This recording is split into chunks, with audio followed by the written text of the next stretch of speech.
My apologies. My apologies.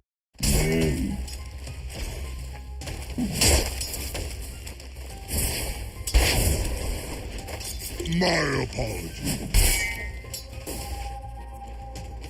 My apologies.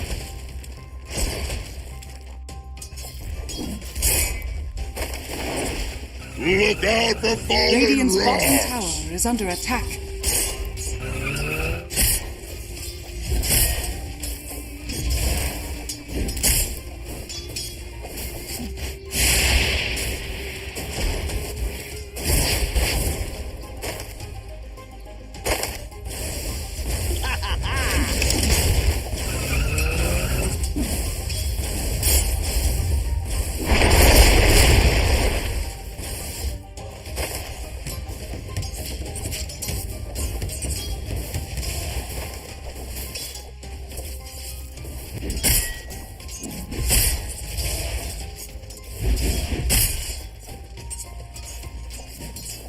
Radiant are scanning.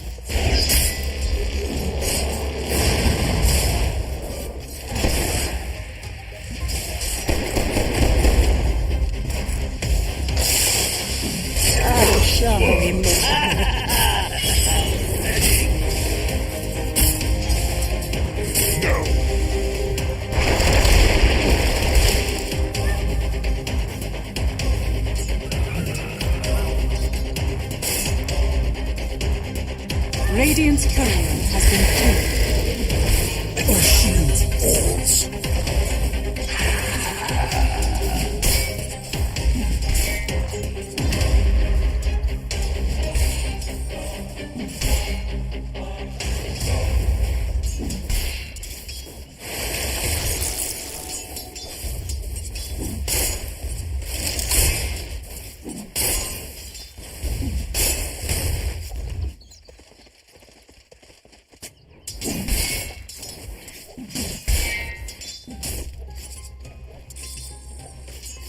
No, take that.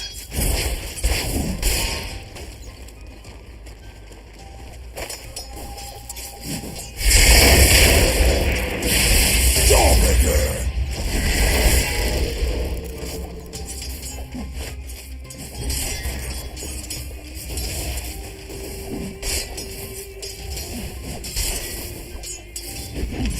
As must be. What have we here?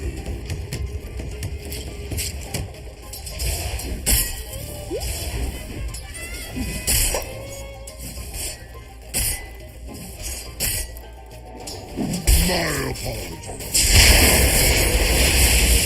Crunchy! Upon my life.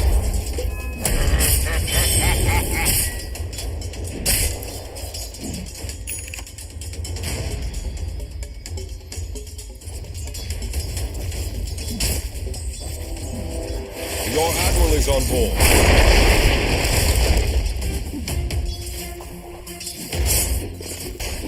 A rolling stone. Thanks.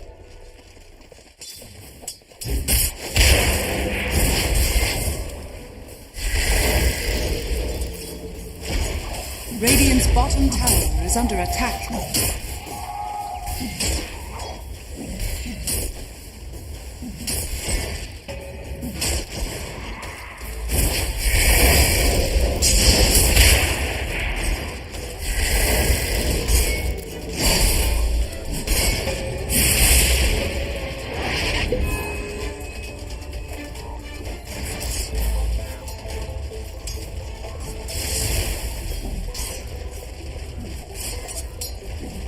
My apologies.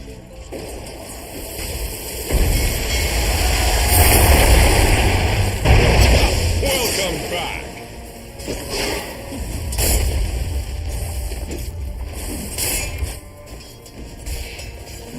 Denied.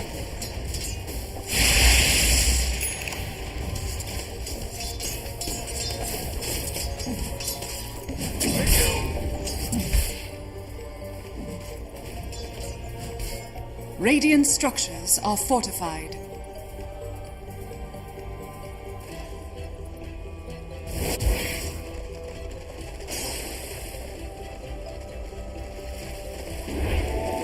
Regeneration.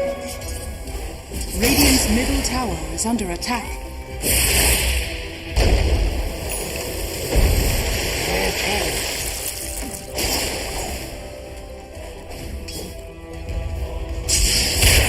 Gold for my chest.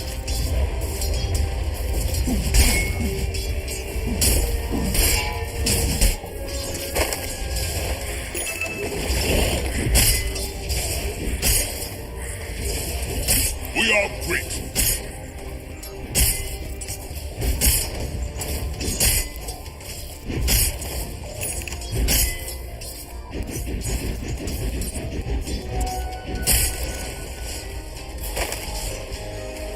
Radiant are scanning.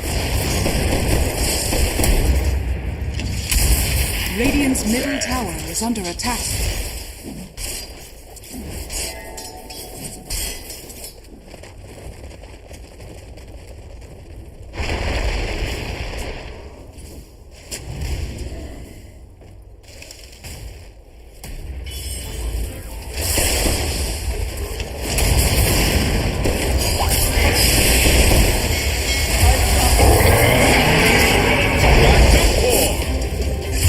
Only peaceful death.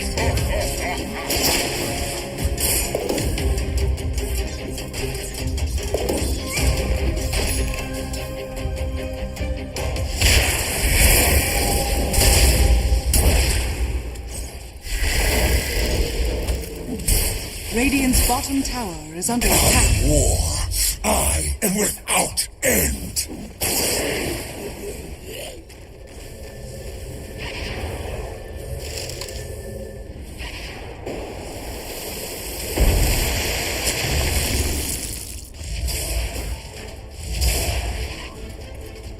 Dire's bottom tower is under attack.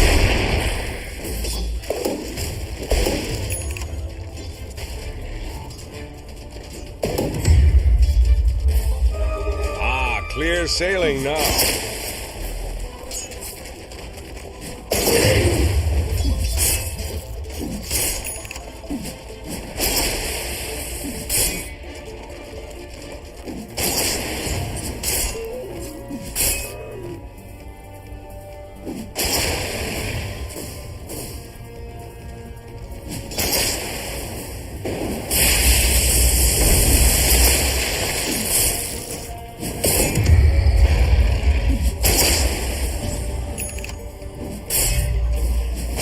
Dire's middle tower is under attack.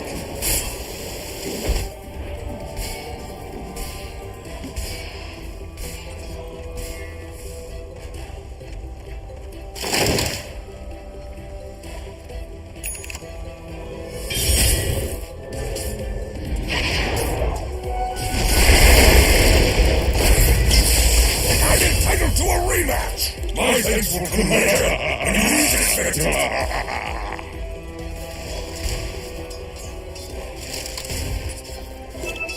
Bounty!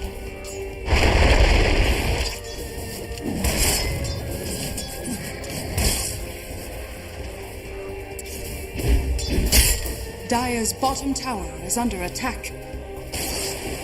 Dire are scanning.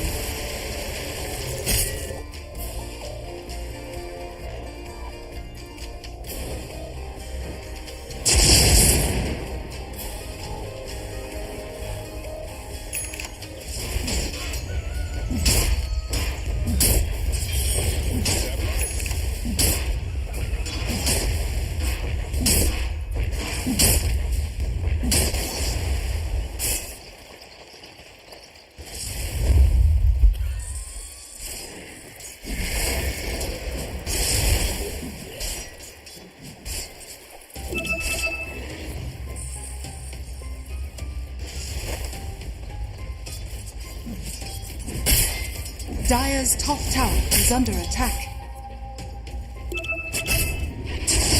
Radiant are scanning. Our cavorting days is over.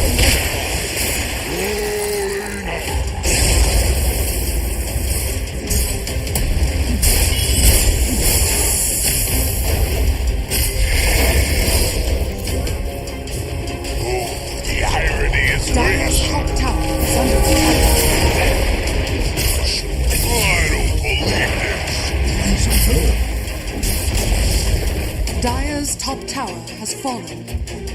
Radiant's middle tower is under attack. Rocks. Dire's top tower is under attack.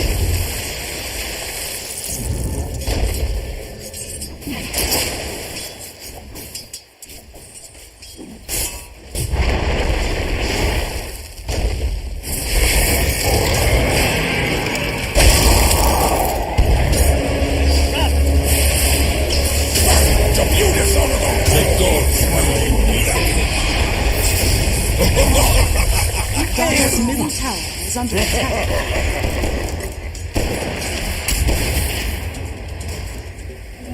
Regeneration! Bounty.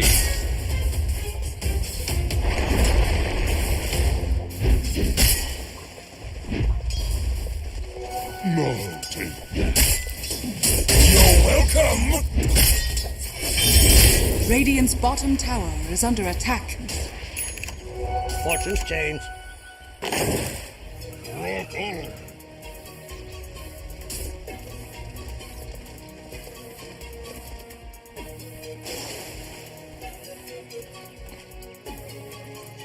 Radiant's bottom tower is under attack.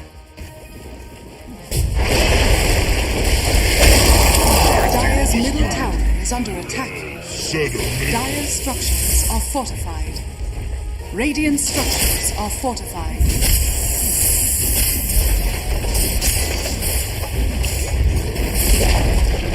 Dire's middle tower has fallen.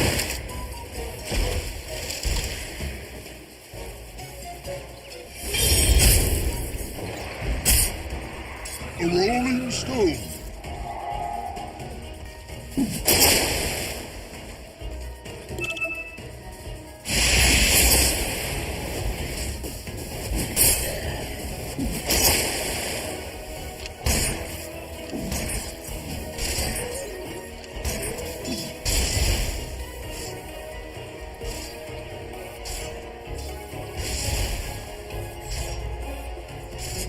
Look out.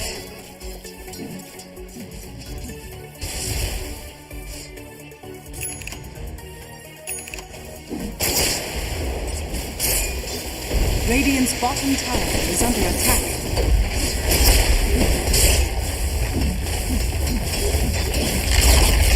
Radiant's bottom tower has fallen. Dire are scanning.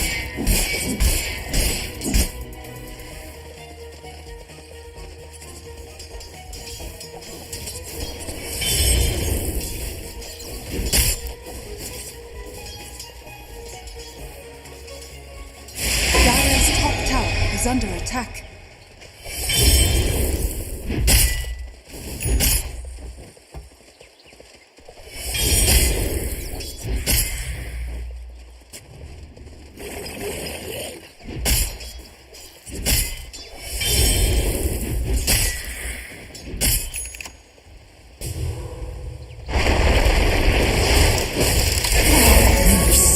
Loser.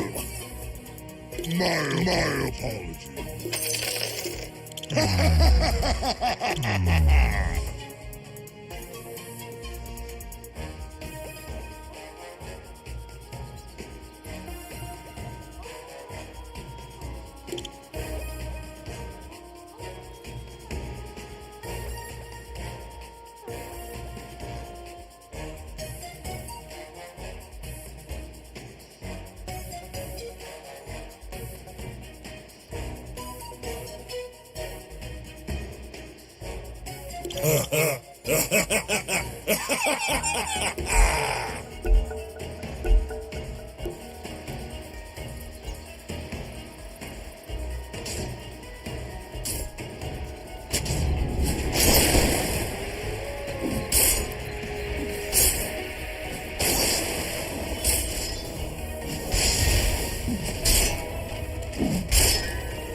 Dire's bottom tower is under attack. I take that. Radiant are scanning.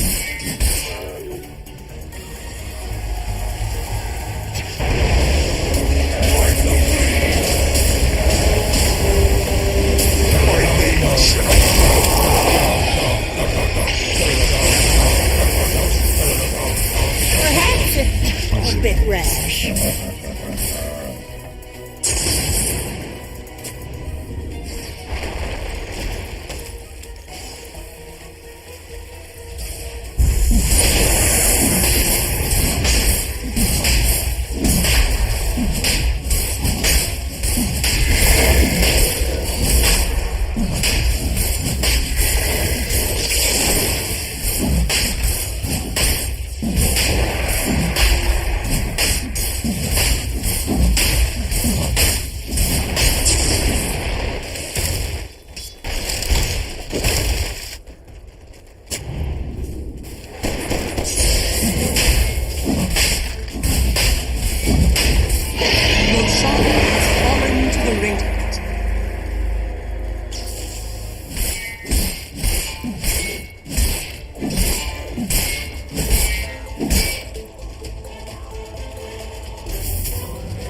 Radiant's bottom tower is under attack.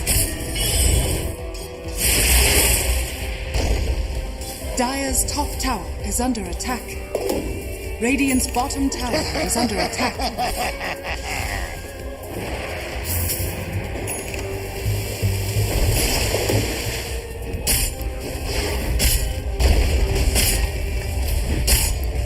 Dire's top tower is under attack.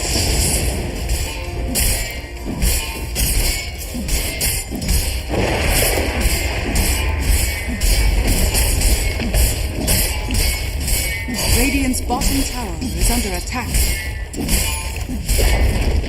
Dire's top tower has fallen.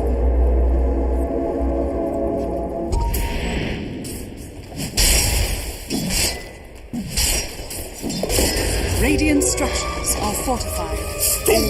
Radiant's middle tower is under attack.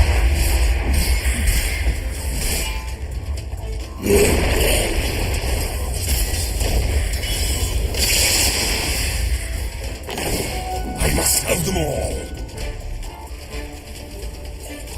Radiant's bottom tower is under attack.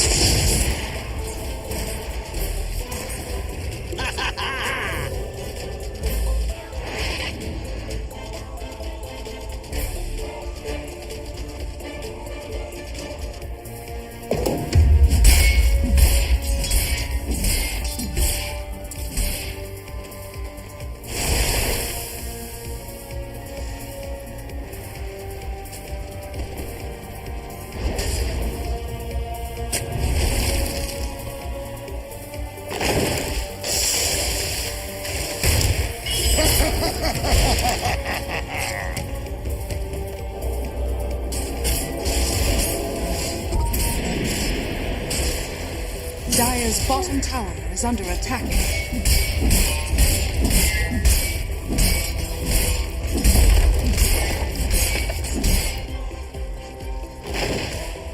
Dire's structures are fortified. Dire's bottom tower is under attack. Dire's bottom tower has fallen. Dire are scanning.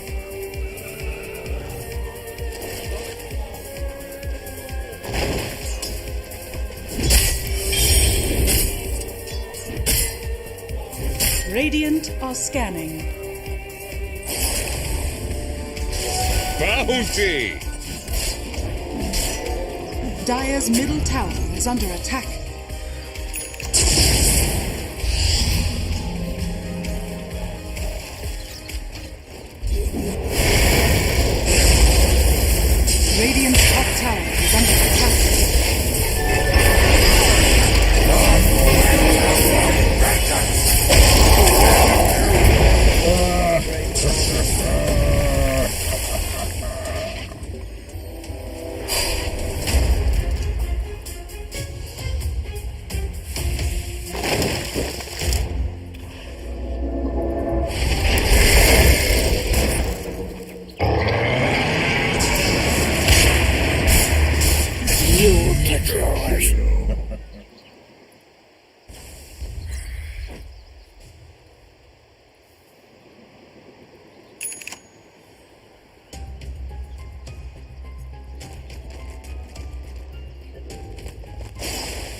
That should help.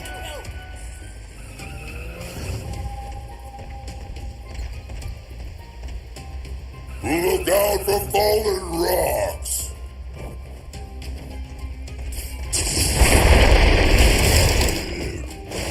Dire's middle tower is under attack.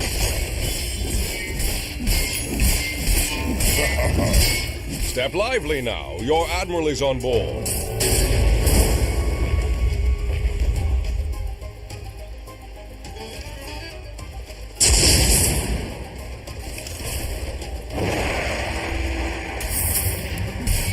Back so soon. Rock on!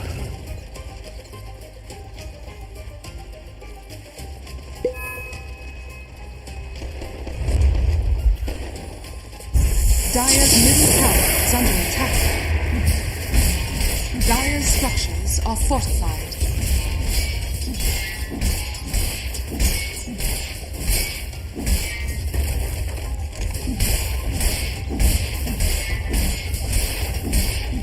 Dire's middle tower is under attack.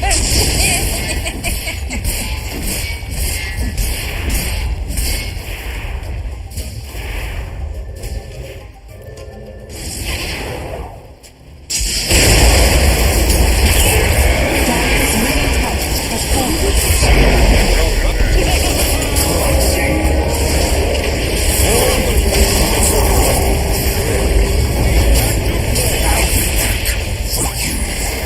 But your name shall be forgotten. Oh, thanks so long.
No, take that.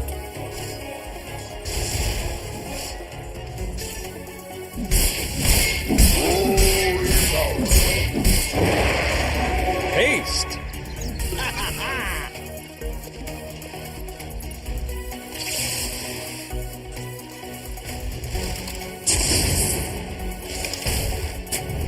Dire are scanning.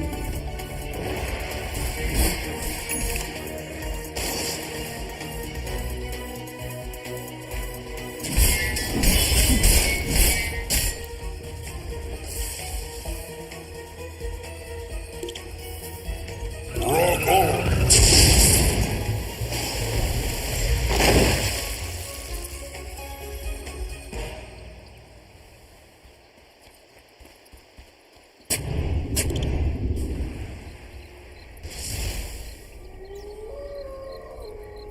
Radiant's bottom tower is under attack.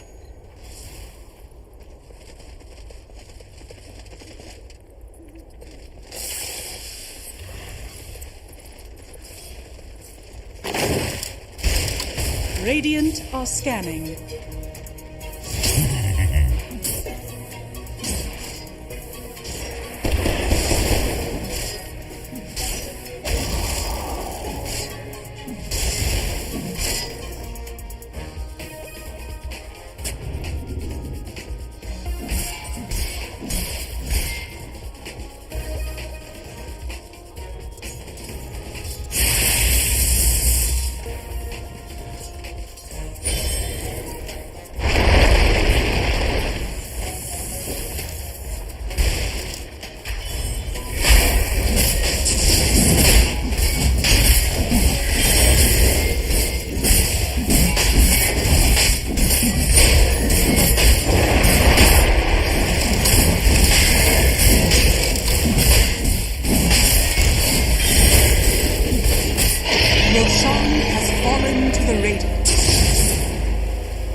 Feel the arcane power.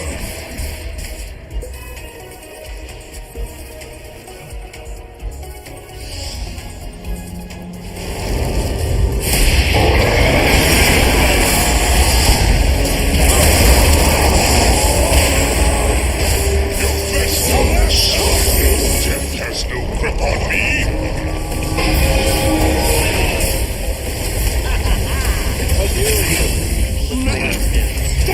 Fats in the fire. Too late for you.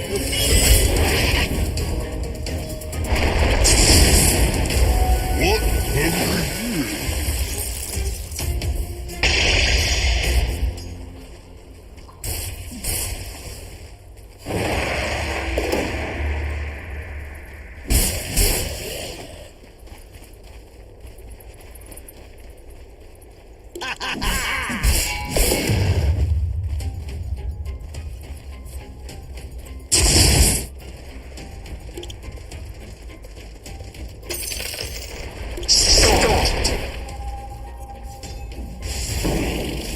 Dire's bottom tower is under attack.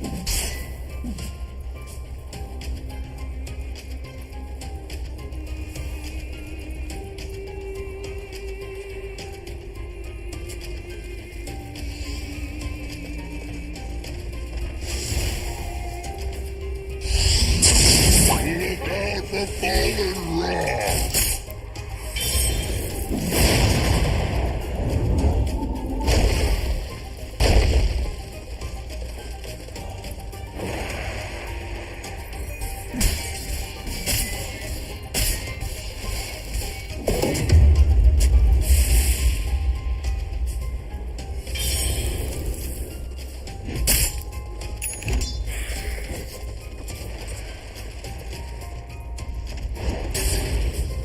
Radiant's bottom tower is under attack.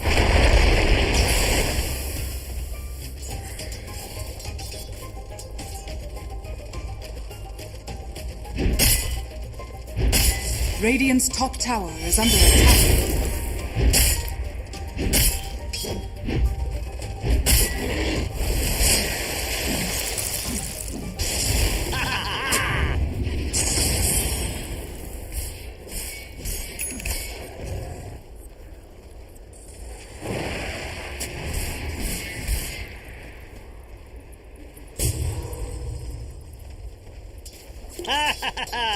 I'll bet you're not going anywhere.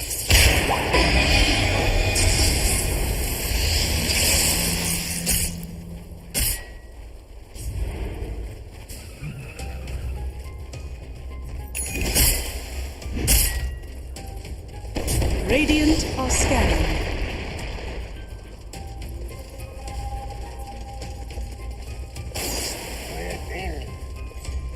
Dire's bottom tower is under attack.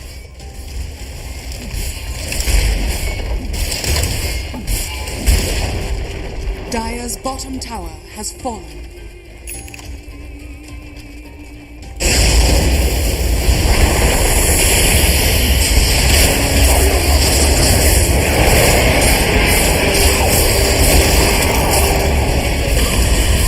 Dire's structures are fortified. Dire's bottom tower is under attack.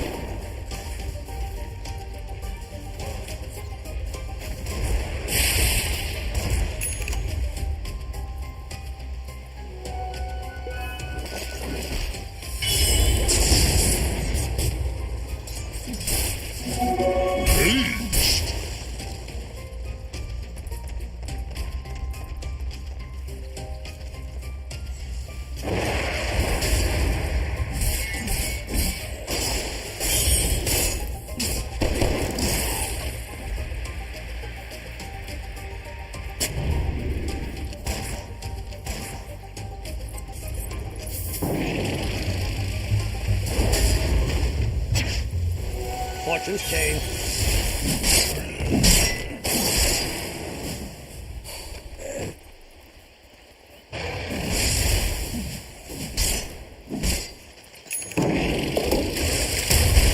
Is on board. Rolling out.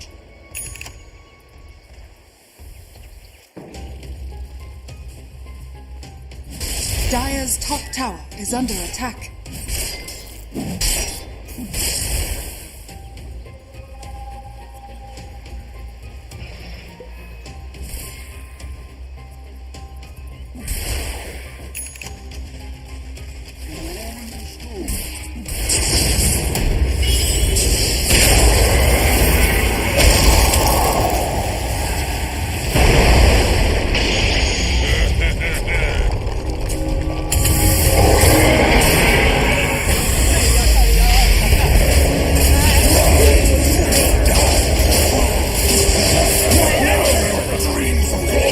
Dire's middle tower is under attack.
5 seconds remaining. Virtus.pro's turn to ban.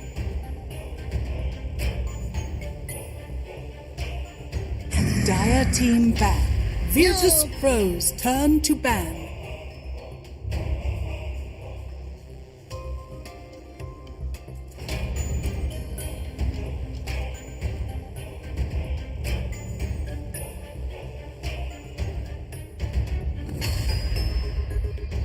Ten seconds remaining.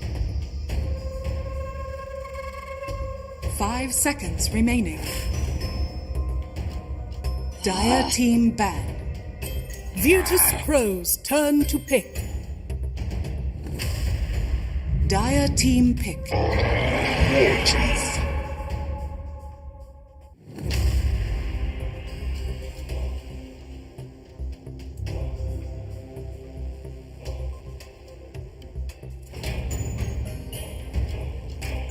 Dire team Virtus.pro's turn to pick. Sky Wrath Mage.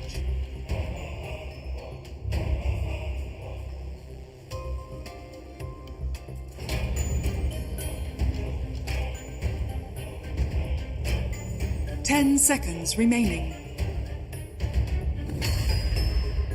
5 seconds remaining.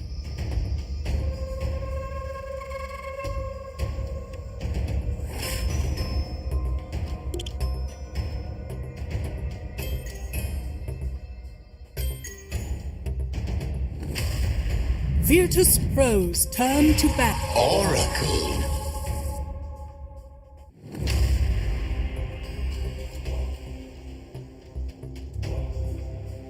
Dire team ban.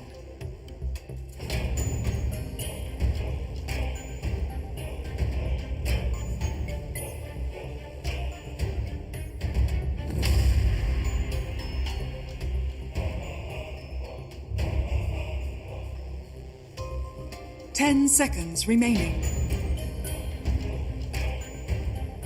5 seconds remaining.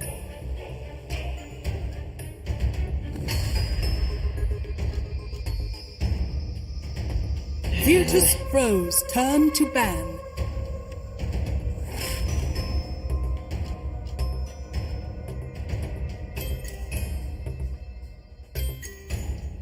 Dire team ban.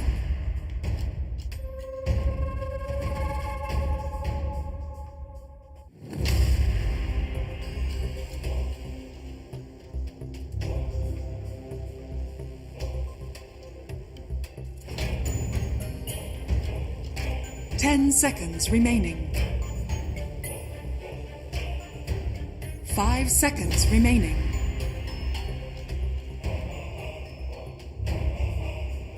Virtus.pro's turn to ban. Dire team ban.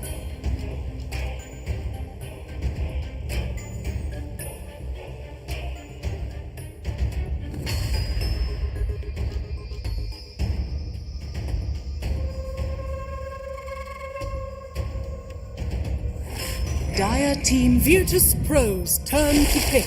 Ancient apparition.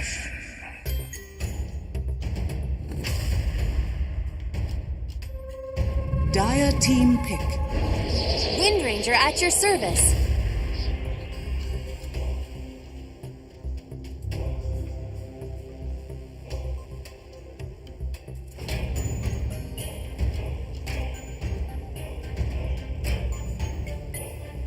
Ten seconds remaining. 5 seconds remaining. Virtus.pro's turn to pick. Wraith King.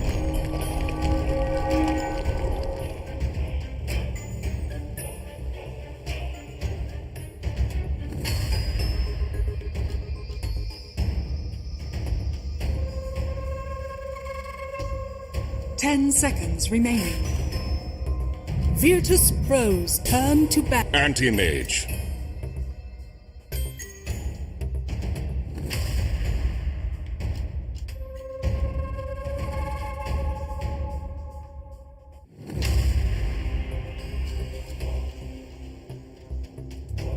Ten seconds remaining.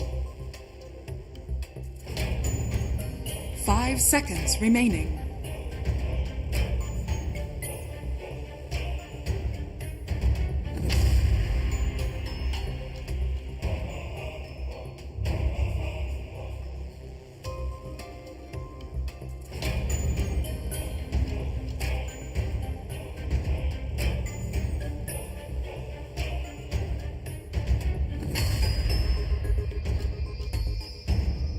Dire team ban.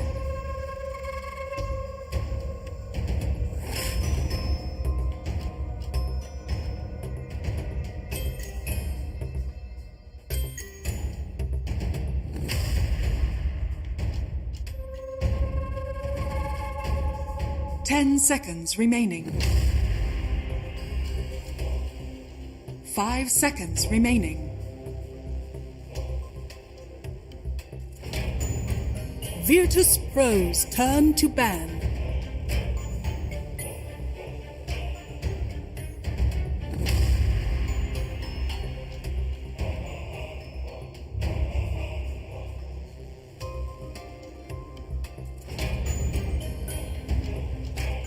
Ten seconds remaining. 5 seconds remaining. Dire team ban.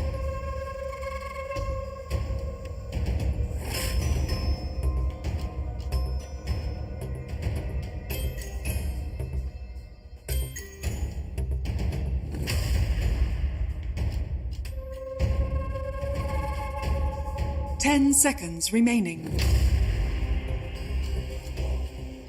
5 seconds remaining. Virtus.pro's turn to pick. Dire team pick. Puck!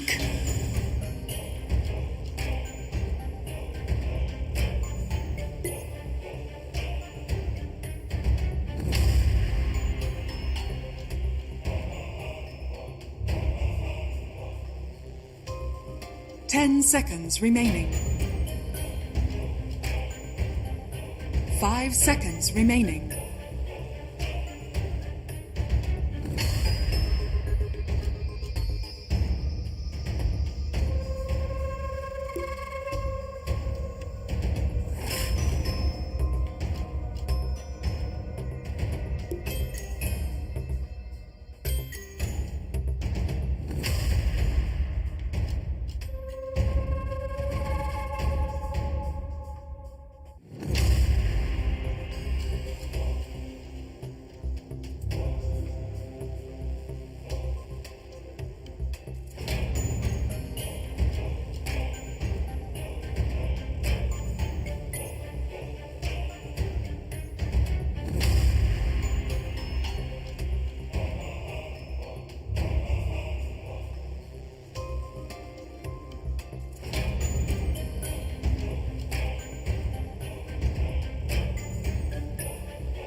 You may now select your heroes.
Are you even trying?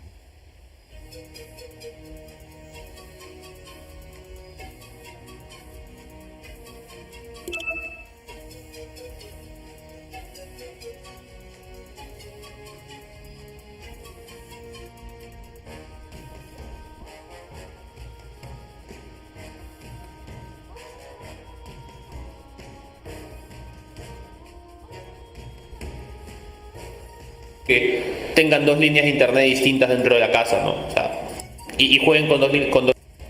Появится Блинк, как говорили у нас в студии, может быть еще Мармлет на Рейскинге, все это при поддержке ульты аппарата. Жаба.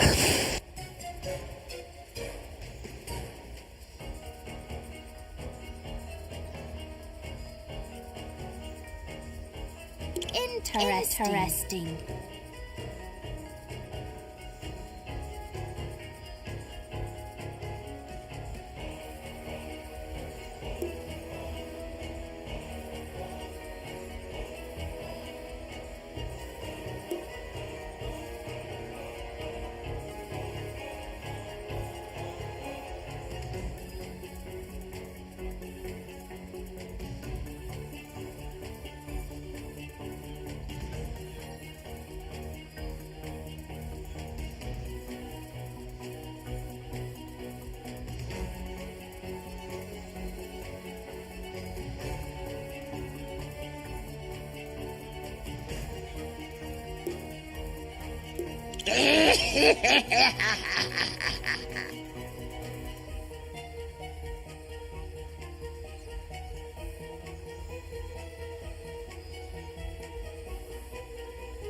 Could be worse. Oh, wait, no, it couldn't.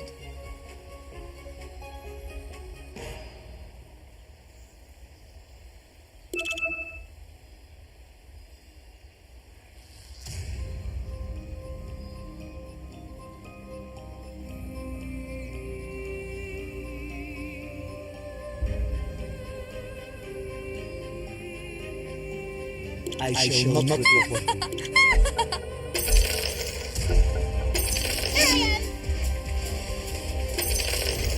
Greetings.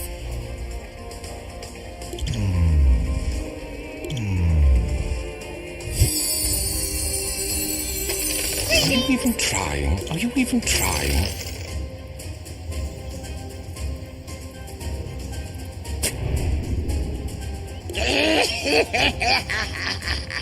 Interesting.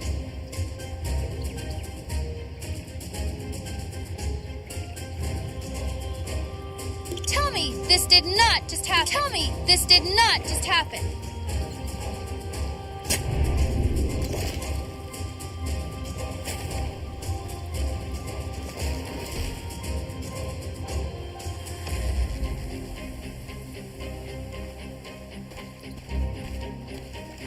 Thirty seconds to battle.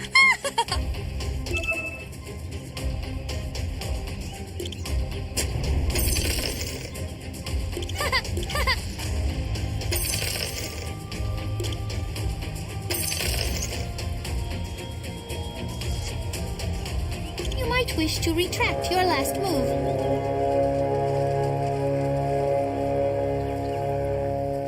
The battle begins.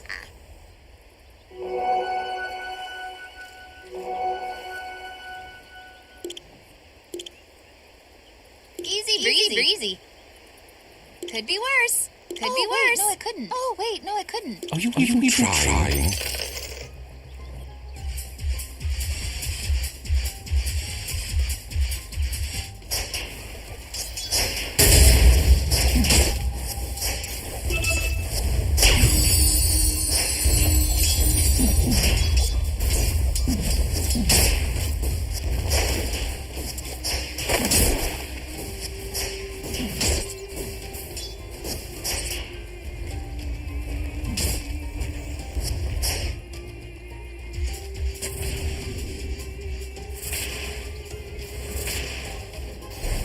Wish to retract your last move.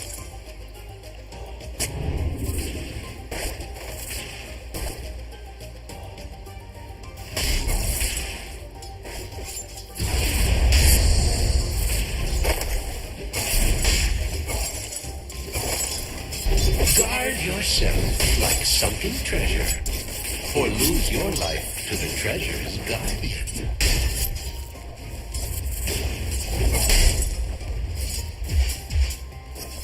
I'm out. Spare me the tears. Admit it. You expected that.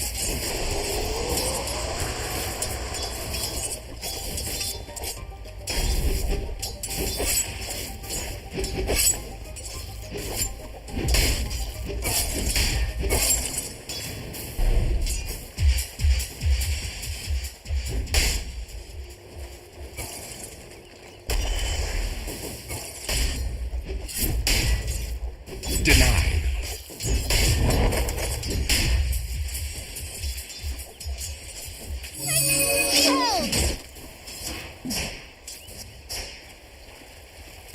Dogs.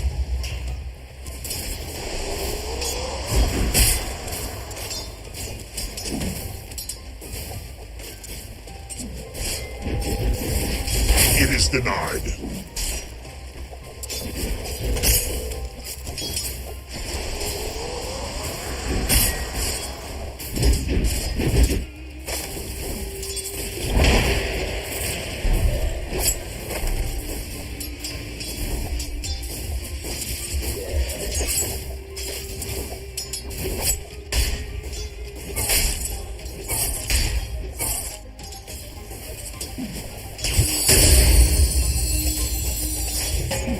Silence.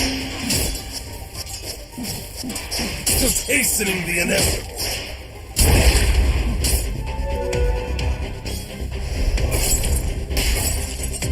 Rascal will miss me. First blood! You're not going anywhere.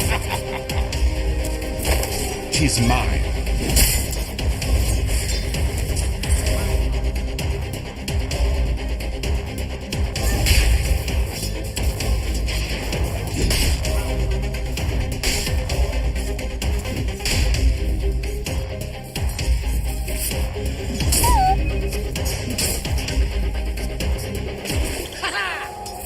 Denied. Radiant's bottom tower is under attack.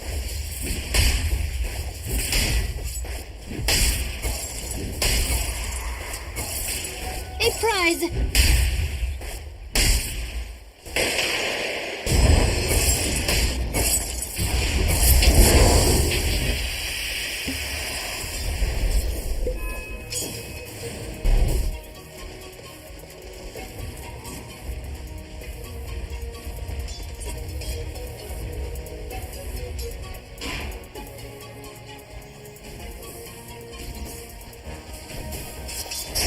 Silence.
Radiant are scanning.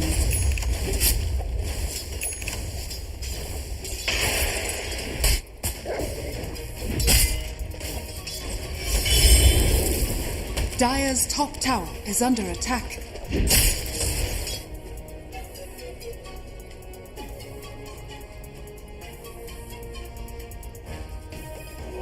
Tis mine.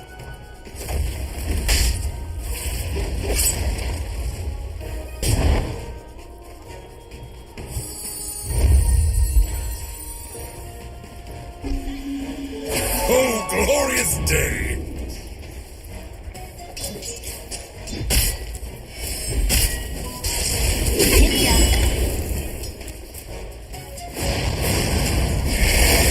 Radiant's top tower is under attack.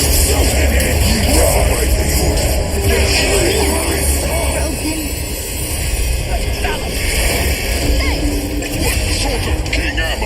That's for your impertinence.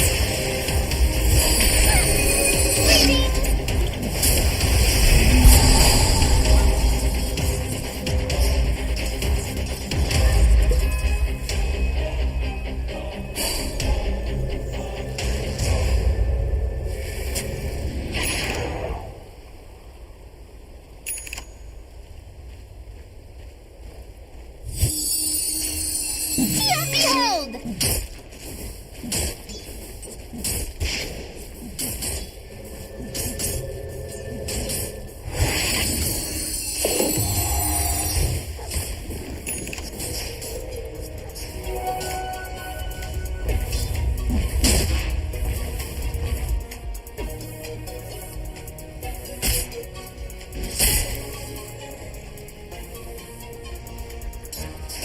Are you even trying?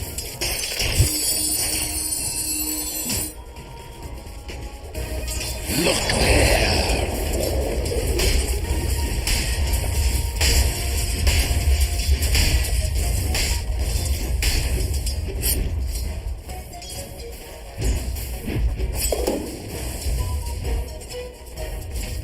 You get Around. Sight.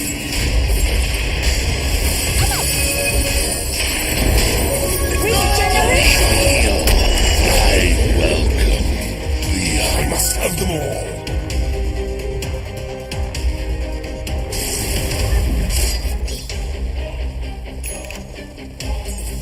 Dire's middle tower is under attack.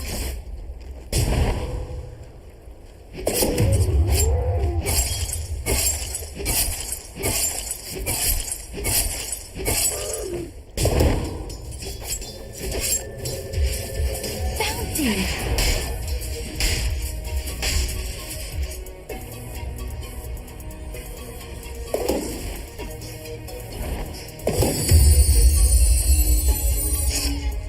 Thank you.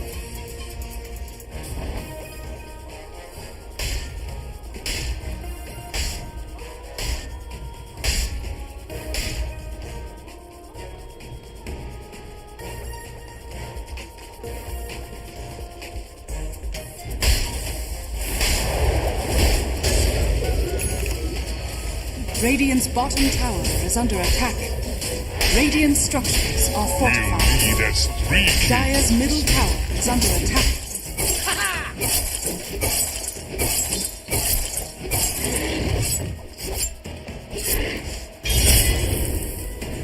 Radiant's bottom tower is under attack.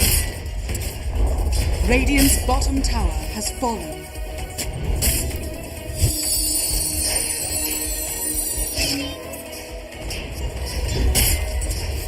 Dire's top tower is under attack. Radiant are scanning. Radiant structures are fortified.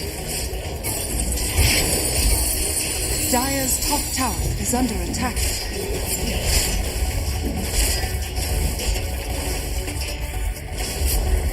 Dire's top tower is falling. Radiant's bottom tower is under attack.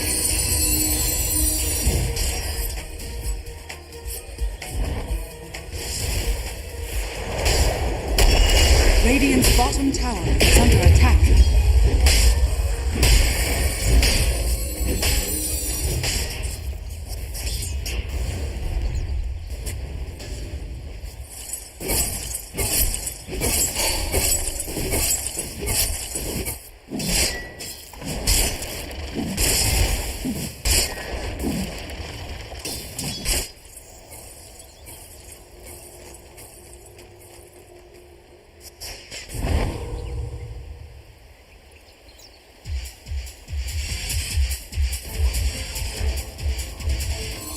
Behold!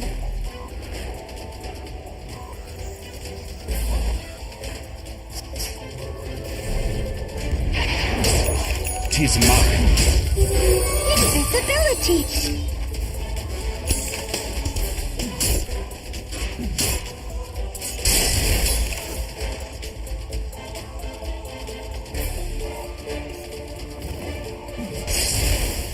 Mine is truly a blessed life.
Dire's top tower is under attack.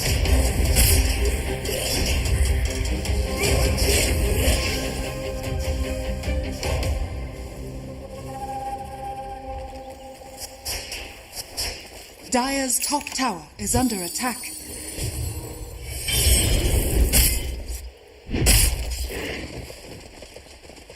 Dire's middle tower is under attack.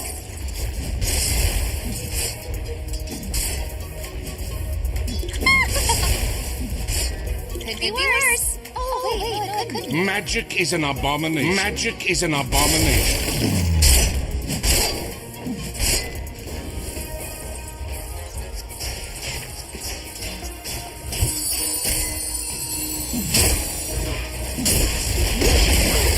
Radiant's middle tower has been denied.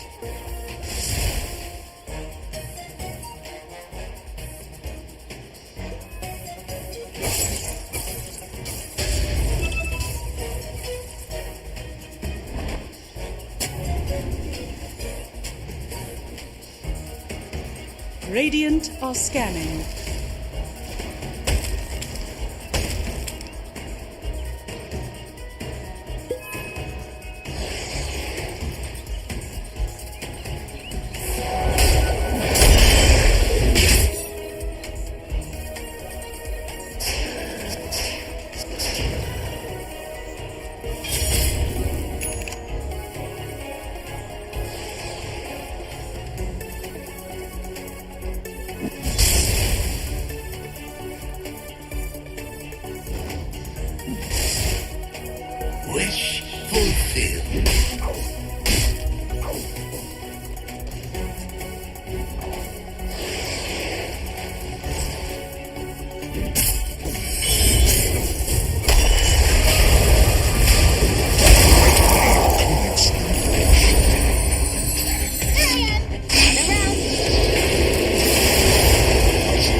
Nothing next to us.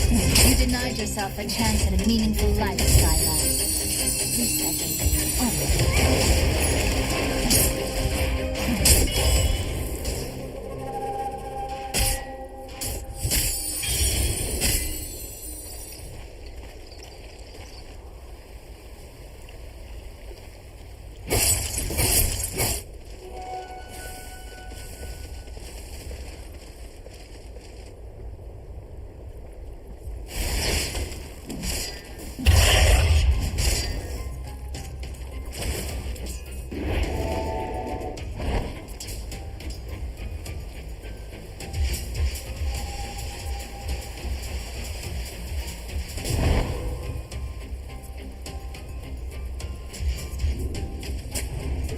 Illusion.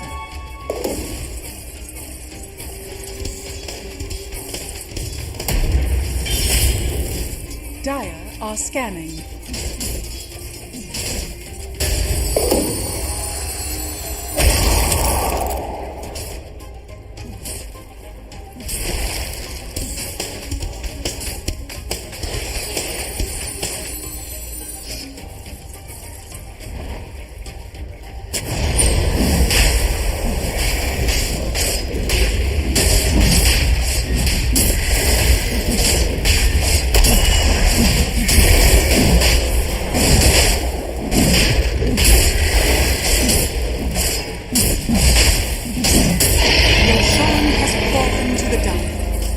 Dire's top tower is under attack.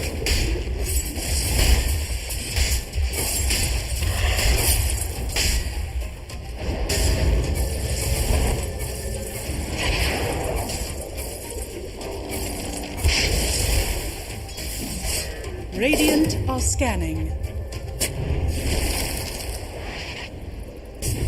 Radiant's middle tower is under attack. Dire's bottom tower is under attack. Your ends may be unstoppable, but Radiant's top tower is under attack.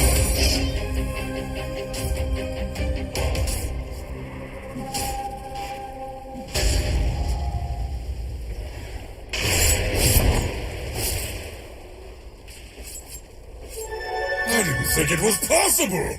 Radiant's top tower is under attack. Dire's structures are fortified.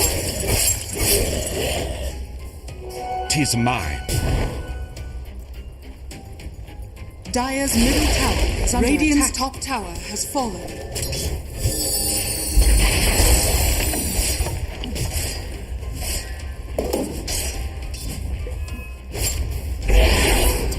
interesting. Dire's bottom tower is under attack. Radiant's top tower is under attack.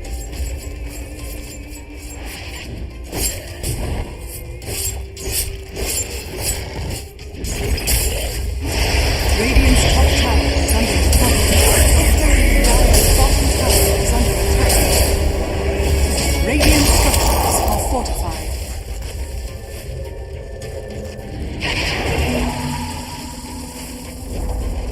Dire's bottom tower has fallen. Radiant's courier has been killed. Dire's bottom tower is under attack.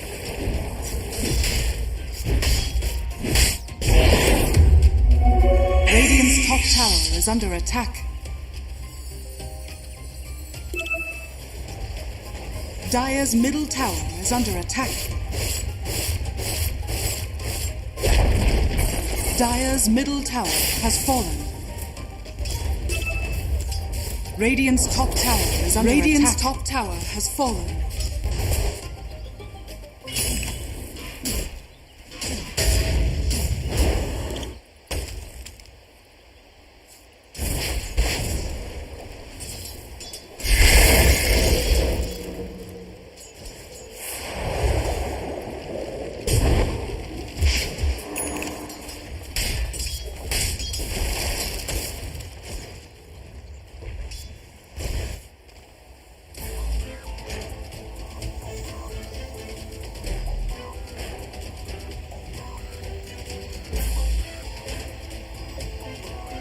Mine.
Dire's middle tower is under attack.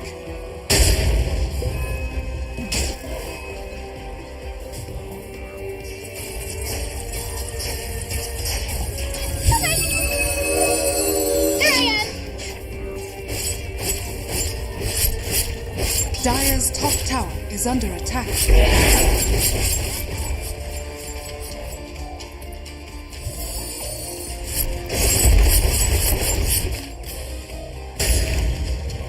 Bounty. Dire's top tower has fallen. Dire's middle tower is under attack.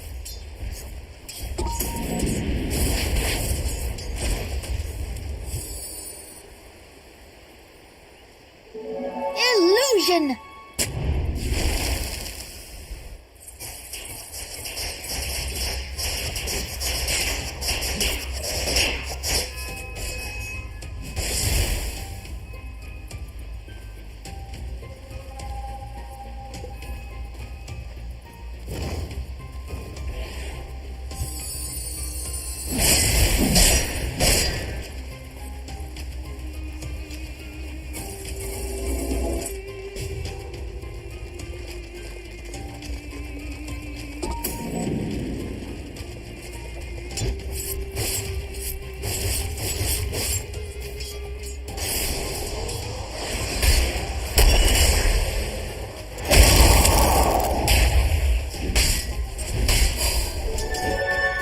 Could be worse.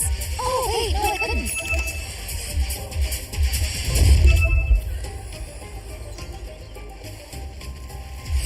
Diamond.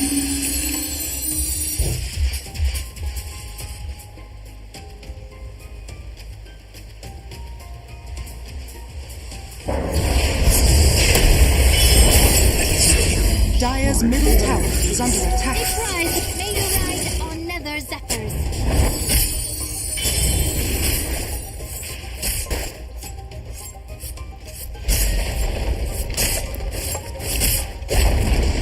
Dire's middle tower has fallen. Radiant are scanning.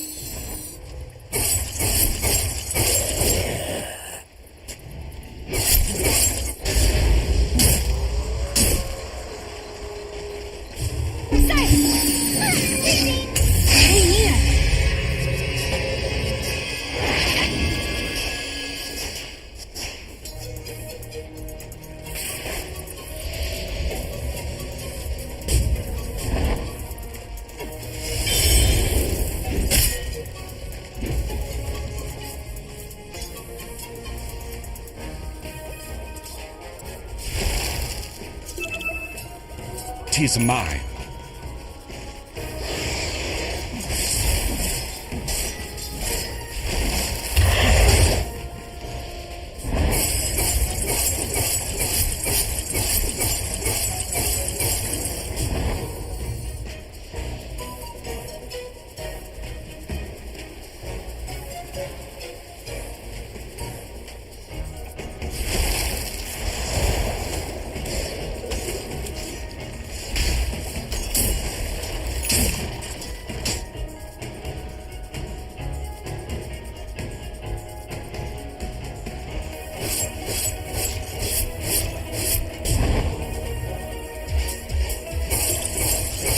Easy breezy.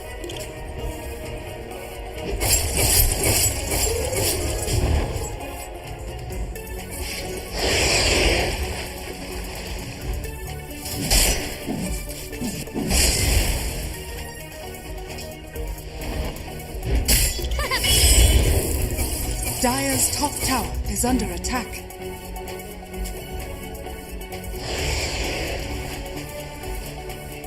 Dire's structures are fortified. Dire's top tower is under attack. Dire's courier has been killed. Radiant's bottom tower is under attack. A soldier's fortune. Radiant structures are fortified. Dire are scanning. Radiant's bottom tower is under attack. Total spawnage. The last of the old. Radiant's bottom tower is under attack.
You're not going anywhere.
They're working really hard, and I think part of the reason they've grown since that Division 2, I believe they've been boot camping since.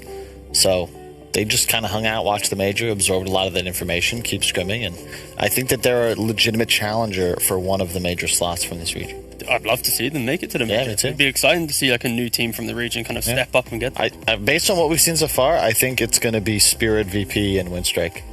Yeah, it's for sure. It's between Na'Vi and Winstrike. They're the two ones who have to kind of fight for that third spot. Okay, well, it'll definitely be interesting to see how they do match up against AS Monaco Gambit. Talking about them, since we do have a little bit more information, what has gone wrong for this squad? What has changed from Season 1 to Season 2? Their drafts right now have just felt so clunky. Yeah, just bad. There was one draft where they had like Snapfire, Treant support or something, and then just didn't really do anything. And yeah, unfortunately for Gambit, they just haven't had got started that well. And also, you have to think their opponents to start the tournament, they've had to go from like hardest to easiest. Some other teams, they've got like the nice road, but this team, they had a bad first week and that kind of hit them, and they haven't been able to recover since. And unfortunately, DPC, you have one bad week, hits the second bad week. Now they're the teams that are like the top 4 teams. It's going to be devastating for your season. I want to see no one on more of the win conditions. I really think that they should shift his hero archetypes to something more similar to what Miracle's able to play. And yeah, sure, Miracle's been playing the puck and such, but I want to see more Invoker, more Shadow Fiend, maybe some TA. Let the man win the game for you. A lot of Kunkka. Don't think that that's a winning combination for Gambit right now. Do you just not believe in Dream as a hard carry? Because that is his preference in Heroes anyway, is harder carries, but you just don't think he's doing it for them? Don't think it fits the style. Seneko, I think, also plays better when he's able to go in some sort of aggressive style. It's easier to shot call as well, especially the way he always likes to be active on the map. I want more gyros. I'm not saying don't give him carries, but gyrocopter, the Juggernaut, just something that plays more active, and then no one has the ability to play something that's more of a semi-carry as well. Juggernaut is on his list of his primary carries. Another one being Lycan was his other active hero, and sadly that hero has gone away a bit. It's kind of back though. There was a low division game the other day. I believe it was no Bounty Hunter Khan in the Western division. He went armlet into just full right click. I think it was an Echo Saber in there as well. Satanic, BKB, that type of build, and it chomps through support. Like if you show for a second, bam, you're out of there. You're dead. You're gone. So I don't mind seeing a right click Lycan come back. Will we see it today? Probably not. But that one game just gave me this like, oh, Lycan's back kind of enthusiasm. It was pretty cool. They felt the wrath of Khan. I love the fact that you pointed out Seneko, just because he's been one of the best supports for a long time. I think a lot of people have always studied him. I've talked to Insania, I talked to Hanskin. They say, like, this is the guy to watch when it comes to supports. Did you feel like all the way back in Na'Vi, did you ever look at his games? I don't tweet very often about professional moves made, but when NIP organization removed Seneko, I knew that was a bad idea. I said, this is a bad idea. And then 3 months later, they didn't even have a Dota team anymore. I cannot believe they got rid of him. And, no offense to Chicken Fighters, but then they also, the old NIP, they drop out of the Division 1 scene. Like, Seneko is a potential championship caliber player. Like, when you think about his ceiling, I'm not saying that he's like, best support in the world, but if you look at the way he's played throughout his career, he has the potential to win. And you can't say that a lot about like a lot of other players currently in Division 1 across the world. Yeah, and he is mechanically very skilled as well, and part of the reason maybe that is he used to also play 4 position, most frequently on the Na'Vi roster around 2016, 2017. So he's going to talk to us a little bit more about him going from 4 position, well, technically 5 position to 4 position to back to 5. To say what was, but yes, it is. He's going to be fine as they go right back in. That Aegis will indeed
success as they've moved around the scene.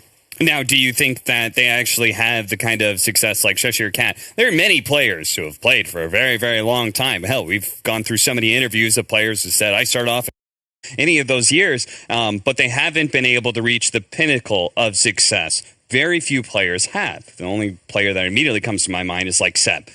No-Tell, right? As an example of somebody who, long time ago, they're grinding out Dota, and they're still grinding now, but they did manage to achieve that kind of success. Do you feel like Cheshire Cat, do you feel like Seneko, that they are capable of achieving that same kind of story? The thing is, like, Dota's such a team game where one player, you need to find the perfect kind of recipe, the other 4 players to enable you. And, like, for example, Winstrike, Cheshire Cat, he has found the players that are bringing the best out of him that we've seen in his entire career. Just because you have, like, Yamich loves playing with him, the 4-player loves playing with him. You have Rebel kind of popping off the mid, new kind of guy, and then their 5-player, again, new fresh face. So, especially for this region, finding this kind of combination of players is very rare. So I think this is the best moment for Cheshire Cat to ever show that he has that potential, be it as the captain or co-captain. And yeah, this is his time. And now he's got to elevate, because that, if you look at the roster, I'd say that he isn't, I don't know if he's the weak link, but he's not their best player. Well, he's the oldest player. Yeah, but this is like time to show up. Like, you're the savvy vet. You don't have the longevity in your career remaining, like we just talked to the VP guys. You know, you don't want to go back to open teenagers. Qualifiers. Yeah, like exactly. This is one shot of staying in the DPC, and it's like, well, come on, grasp it, go for it, try and get to the major, prove something. Yeah, this may be a last ride of sorts for Cheshire Cat, as we've seen and talked to many players who have had similar thoughts, the biggest one being always want to fly. And we'll talk about that more, but we've got to get into the draft. So we're going to go to a break, and then we're going to come back. AS Monaco Gambit versus Winstrike. It's going to be a great match, so don't go anywhere. We'll be right back.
5 seconds remaining.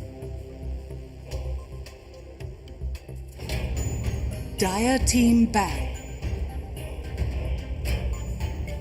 Radiant team ban. Dire team ban. Drafting has been bad for AS Monaco Gambit. It's been good for Winstrike. Well, they're already out Elaborate to a a little big bit. lead in the draft, Cap. Timbersaw's banned. They've picked Centaur. Amazing. Hero that is truly 1.36 of a hero. I think the main thing with Gambit, though... You could just say 1.5. But it's not quite half. Yeah, no, he wants to be a little 3.6. Yeah. It's 3.6. It's about... It's half of a man. You're trying to sound smart. What if he's even bigger than 3.6? He's 4.8. Yeah. No, it's 86% Or of a 5.10 horse. even.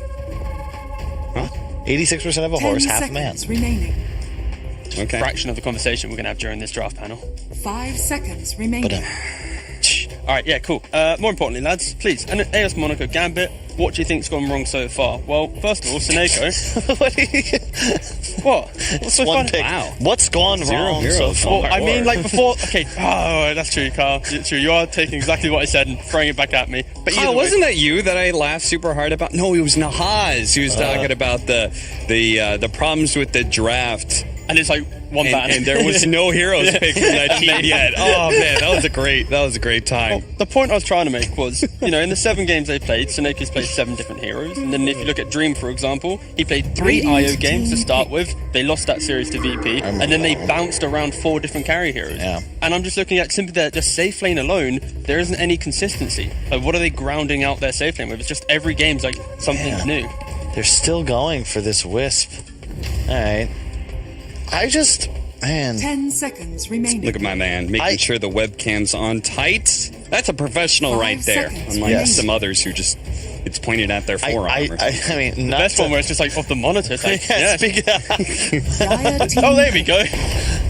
Solid forehead. Not to call anybody out, but I haven't seen Puppy's chin in 2 seasons of the DPC. No. The best thing about his webcam, it starts like pretty okay, and as the game gets harder, it goes like higher and higher and higher. So it's like the amount of forehead you can see of Secret of Puppy is like how hard the game is for his.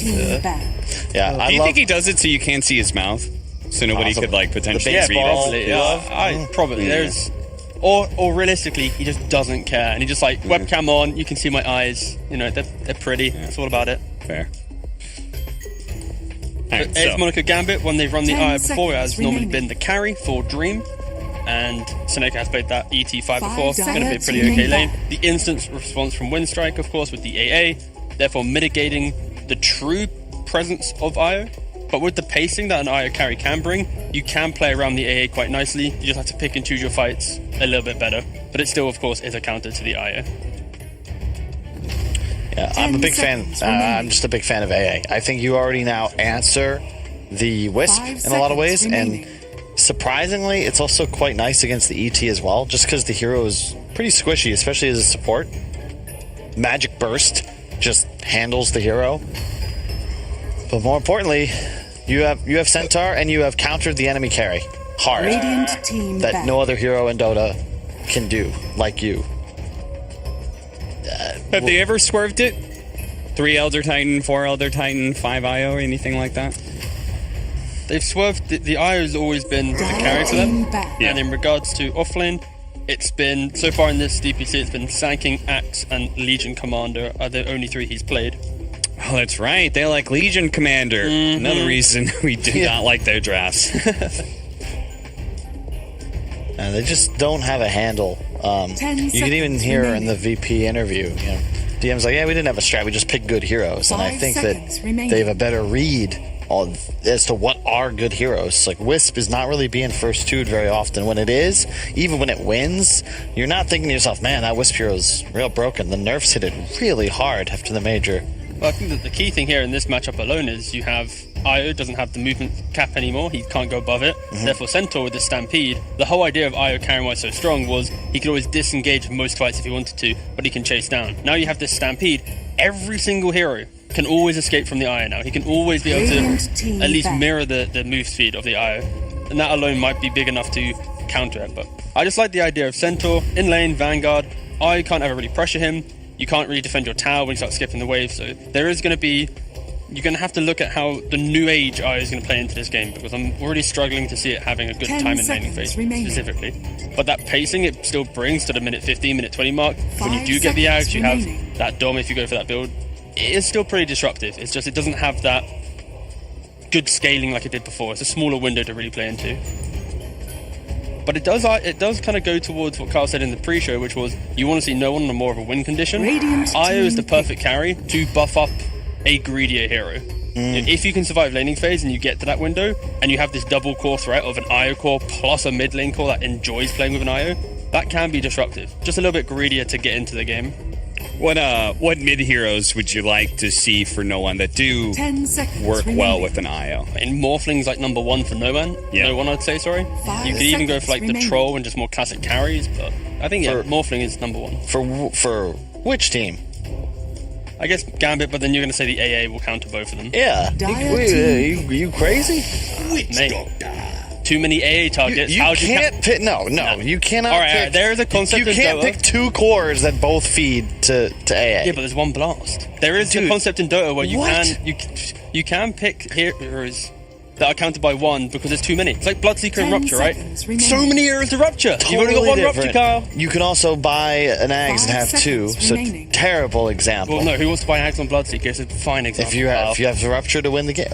Okay, I get your point. Thank you. But hard disagree. All right, that's fair enough. Winstrike need to pick though. They do. Active position 4, Witch Doctor mitigate. They can pick the Morphling, but there's an ET, so maybe you don't want to go that route. I get that. That's fine. Magical burst damage. Magical burst slays the supports, slays the Wisp. You have the AA for bonus damage. I love it. Like a Yule's up into a Vortex Remnant Blast. That hero's dead. Obliterated. Deleted. Yeah, there's no hard lockdown coming out from Gambit right now, so this Void Spirit does kind of excel in this position. An early Ags or something to disrupt the move. Okay, there you go, Juggernaut. Alright. That's more like it. Means the Wisp is support or a mid? Do you guys think so Witch Doctor ET, that's our dual offlane in this situation? You're good with that? I think it's better with the Wisp. If you have ET Wisp, that's a pretty absurd combination. I feel like you have to put the Doctor with the Juggernaut, then you have some kill threat on the Centaur. You run him down with the Maledict. I like this a lot more. Not a huge fan of Wisp as a support at the moment, but it does give you that bit of a lane advantage, and I don't think that Winstrike would have predicted this coming, considering they didn't ban a carry, and every game that Gambit have picked Wisp, it was Dream's hero. So maybe this is their way of going, alright, they don't think that we have the flexibility, surprise, here it is. I don't know, Gambit, they pick up a carry that also has a nice bit of healing involved as well, so they do have the double healing into an AA. Too much healing, Kyle. Too much healing. This has to be some very good blasts, and I like it. I like the fact they go for another stun to simplify this process. If they ever want to kill someone, they have so many stuns, it is impossible for AA to miss his blast. Yep, and it's a great laning combination as well. Plus, Sven always been quite nice against ET, the plus armor from Warcry, and the speed to move away from the stomps. Always good against IO combinations, right? Because of the cleave. They clump up, I do like the fact that AS Monaco Gambit is enabling their Elder Titan, something that the last time we watched 3 ET was with OG, and that was something that was rather disappointing because they just let Seb out to dry and he didn't even get his Aghanim himself. Yeah. The hero is one of the most Ags dependent in Dota, but it is an absurd Aghanims. Learned that the hard way playing Overthrow. Oh, damn Overthrow. It's like, I got this guy, then 2 smacks from the briefcase and you're done for. I actually think it could potentially even be played as a carry. Yeah, you do you often just have get, Ags Echo Saber. Yeah, in Overthrow you only get 15 hero spirit damage combos. No, you can get up to 16. 5 seconds. Gotta play the Octet. Oh, sorry. Forgive me. That's where it's at. That's true. That's true. Alright, so we need a 4 position for Winstrike. Anything left? Range heroes that we like? There's still, Shadow Shaman? What other 4 ranged heroes? There's no lead. Technically there's Dark Willow, but into Juggernaut doesn't feel great. But into The ET and the Eye would feel very good. Could you just pick a Tusk too to have some save for your Centaur up top? I mean, it's not perfect, but I think you're not really looking to contest Witch Doctor Jug in this scenario anyway. Just abuse lane mechanics. That fire still available? Like the cookie could be pretty disruptive here. But yeah, just anyone who can, like Kyle said, someone who can just pull the wave and ensure Centaur to play a good game, or you have someone who can help survive the combo that they have, which is that spin rundown. 5 seconds remaining. Okay, they go for Phoenix. Nice, yeah. Didn't mention this one. Very good hero. Yep, they already have plenty of stuns, more damage. That Vortex amps quite nice against the support duo and the Wisp. Team fight now certainly superior on the side of Winstrike. This is where Gambit, they can't be too creative here. They can't go over the top and suddenly go, alright guys, there's a Phoenix, so let's put this Eye in a new position. I would like to just see it as this is a last pick for mid, and hopefully creativity doesn't... Yeah. Just the AA covers you against like the Death Prophet or the Necro that I would lean towards this side again. You know, I've said that I wanted them to not do it, but Kunkka looks like the best fit with Tiny out of the pool. But again, it is, in your words, it is another hero that fall victim to the AA, so they have to be confident in that we pick enough heroes that AA counters them, but you can't always hit all of them, unless it is some perfect across map. Kunkka? Yeah, because you play off of your bow, the low HP, you want to go Armlet normally. It very much is countered by AA in that scenario. But then you go for a quick BKB, enter the fight early, and you should be fine. Yeah, it's got to be a BKB hero. I mean, that's a given. Well, you also need to be able to hit Egg. That's an awkward thing here. When you think about the... Oh, you could Lina. It's banned out by Gambit themselves. Okay, they go for an Ember Spirit. Okay. I like that route. It's very active, but I mean the big difference in these two drafts, like just the size, the beef. Winstrike, incredibly durable. Meanwhile, Monaco Gambit, it is the offlane ET. Immersion will be laning with him on the Wisp. They need to play fast. It's skirmishes, it's pick-offs. They have to overwhelm Winstrike with pace. Don't allow the jungle to be, easily farmed up. Contest every stack. Ensure that Winstrike, if Centaur has a good time, Sven's not having a good time. Yeah. If Phoenix comes for an egg, you have the numbers advantage that you can offset that, kill the egg quickly and play. Yeah. Okay, so who wins the drafts? Speed or strength? I think strength, normally, of how we've seen the patch go so far. The ability to find gold on the map is pretty good, so I think Winstrike has the easier time into the game, so I'll favour them. It's just an easier time. Much easier time for them to win. However, I will say I got a special place in my heart for these sort of really fast-paced Wisp Ember lineups, because you can just take over a game. However, the laning phase has to go out and the rotations have to be on point. All right, very important then for AS Monaco Gambit, their play to be top-notch, something that they have been lacking a bit lately. Let's see if they can finally get themselves a win here in the second season of the Eastern European DPC. Over to ODPixel and Fogged. Thank you very much, Cap. Yes, I mean, Fogged, what do you make of this then? We're seeing these two teams go head-to-head. AS Monaco Gambit, big name squad, big name players, but they've just so far not been really finding their footing here in the league. With these two drafts in place, do you think they're going to be able to do it against Winstrike, or do you think Winstrike, with their sort of the power that they've come in and come up to this league with, are going to be able to take them down? I don't know, actually. I'm kind of liking the speed. I think Ember Spirit's a kind of interesting hero right now that I think it's underutilized. I think this is a hero that we might see getting picked more when we see people just relying on cores to be the disablers, because again, just like we saw in the last series, AA Phoenix, there's no disables on supports. I feel like that's when Ember Spirit can really thrive. So I'm going to be looking at Noah a lot this game, seeing what he's able to accomplish. Also, some tough ways for him to break the Flame Guard, right? Just their overall magic damage. He can play around it pretty decently. I feel unless he gets completely connected by Void Spirit styles, he might be able to play around it. If he can get the back lines as this Ember, snipe the supports easily, I could see some good stuff from Gambit. However, I do like the Sven pick a lot, Duraccio. I think Sven versus ET all across the game is going to be pretty problematic. Same thing versus the Juggernaut. I think this is the big one to watch for Winstrike. Sure. No, just the core matchups. I mean, does it ever really feel good playing Jug into Sven, or is kind of the whole game rough? As long as you're able to slow him down and you're just playing fast, that's the thing. It's like it can go both ways as long as you're just not letting the Sven really farm those stacks. If he just starts farming stacks, he gets ahead of you, Jug's gonna have some big problems. He's gonna have some damage issues for sure.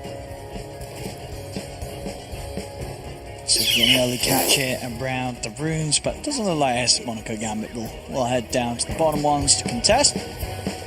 I'm happy to see Witch Doctor too. Dude, I never see Witch Doctor. I feel like this hero's like disappeared from a lot of teams, but I'm thankful to see it. I don't know how well it's going to actually do, but I'm thankful to see it because I'm seeing so much of these like super tanky offlaners, the Centaurs going Vanguards. Like you can actually do really well with Maledict to zone them out, especially if you have a hero like Jug to zone. We'll see how that ends up going down. I mean, is it, as you said, you know, not necessarily one of the most popular supports at the moment. Is there something that AS Monaco Gambit's lineup is lacking because they have a Witch Doctor instead of one of those more meta support heroes? They are lacking a bit of catch, but I think that's why they went for that Ember. The Ember will give them that good chase potential, a good catch that the Witch Doctor and Io might lack in some situations. Because they're also quite frail on their two supports. They don't really provide crazy team fight either. You look at the supports from Winstrike, just Phoenix alone provides more team fight than both supports overall from Gambit. Yeah, well, so some of these lane setups, do you think we're going to see anyone have a tough time? I mean, mid, Ember versus the Void Spirit, you know, the actual laning, has it got a bit of an edge for no one? I think so now. It's gotten better because of the nerfs that Void Spirit's received and Ember Spirit's not really gotten touched. I think it is better for the Ember Spirit now. Well, it used to be like 50-50. I think now Ember has like this slight advantage. Let's see first wave. No one's able to get the quick bottle out. Yep. I see top. I mean, you said so the importance of this game that Dracho is able to get the farm. They're not able to slow him down early on. ET off lane. Are you able to do much about the Sven in the laning stage, or is Dracho going to be fine? You definitely can. It's as soon as you hit 3. You're just playing around Spirit. With Io, it's an immense amount of damage. I actually think Daracho should hold the skill point. Not because I see almost every Sven in most of these lanes, you just instantly skill cleave. I think this one you might have to save the Warcry point just in case. We saw that on the bottom lane. AS Monaco Gambit getting very close to taking down Yamich. They got him pretty much a full blade through and do the restoration between the Tango and the Fairy Fire. Just enough to keep Yamich alive. Scary lane. As soon as the Witch Doctor is level 3, I feel like it gets much more difficult for the Centaur to lane. Where usually Centaur can do really, really well in these matchups. Phantom versus Immersion. Immersion not fancying trying to trade right clicks with him. No, the spells are going to be back up for Pantomime in a second. Very little regen up here too. Just the 2 tangos right now in Immersion.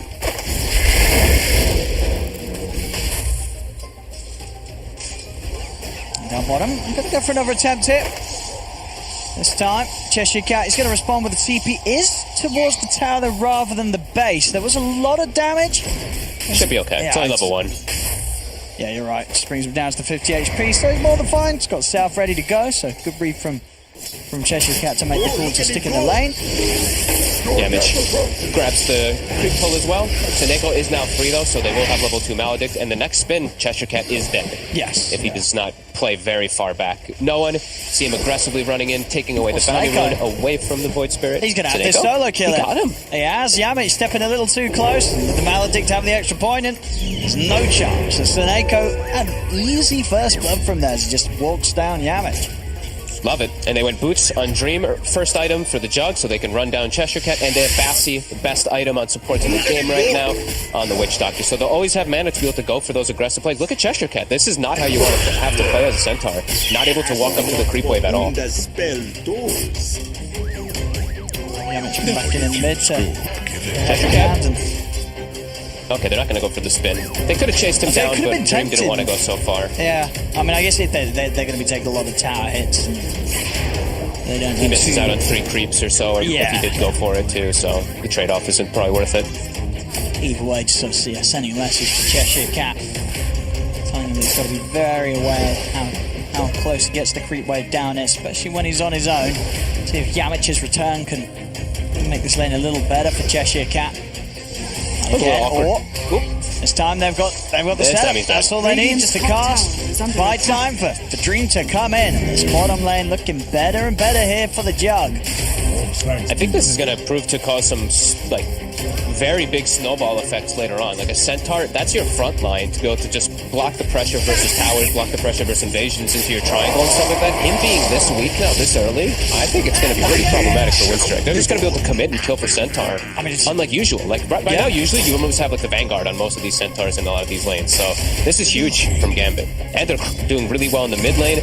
top lane is also starting to, I mean, not really bully so much, but Duracho does have to be careful whenever he is alone. I have to show you, with the way those first few deaths have gone, it feels like they can't really play the lane at all now. You know, this Jug is...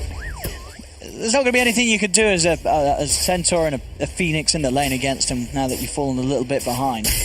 No, he's actually just full out cutting wave now on Cheshire Cat. So Phoenix and Centaur, that means their game is going to be pretty crippled. So, talking about that Phoenix pick also that they went for last pick, it isn't a Jug. They could kill Cheshire Cat here. They've got Seneko set up. Dream's actually going to TP over. I mean, he's dead. He's dead. I mean, you see here, Dream, who's even maybe seeing if he could get it without committing the Blade Fury, will come in here, of course, to make sure it's a guaranteed kill. But, they're just having a beautiful time in this safe lane, this Jug. That's really brutal. Because now also look at top. Yeah. No one is seeing a little bit of weakness from the Sven when he has the other Titan with 2 points of aura. Scratcher will be able to turn with a stun. He's into the trees. He's trying to hide. Ooh, nice. A little bit of a juke, but they've got another remnant to chase him down. They'll have him there. One more slide in a second, or a chains. That'll do it. They catch Duracho. The move is a success there from no one. There's Yamich. He's absolutely dead. Just the one hit from the DD. That's all that's needed. As Yamich. Can he deny himself? No, he's not even going to try. As Yamich goes down, Seneko should fall for this as Rebel. He's got the remnant grab. So Rebel at least able to find themselves there as a team their first kill this game. But top lane, the action continues. No one Afterlife and Immersion. They're in onto Pantomam. 6-1 here as ASM Gambit getting a lot done with this early aggression.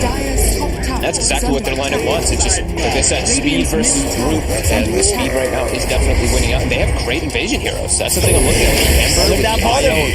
He's here again. Seneko TP's. He's ready to go for another round. He's got to hold the stun on Seneko. Just wait till just wait for the TP. And there we go. He's very, very dead.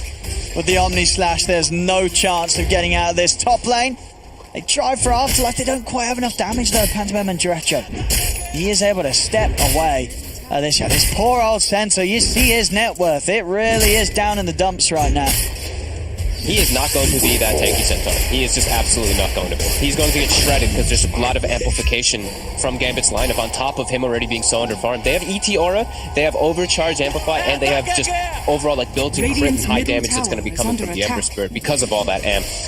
Yeah, this is a real rough start for Winstrike, and a really good start for Gambit, which they have not been having in any of their games. They haven't been having any luck. So yeah, no, definitely coming in and looking a lot different to what we've got used to seeing from them here in this league, as they had a fair few rough games. I definitely want to see some invasion wards as soon as possible, though, especially from Seneko, who's actually looking for a Rebel again.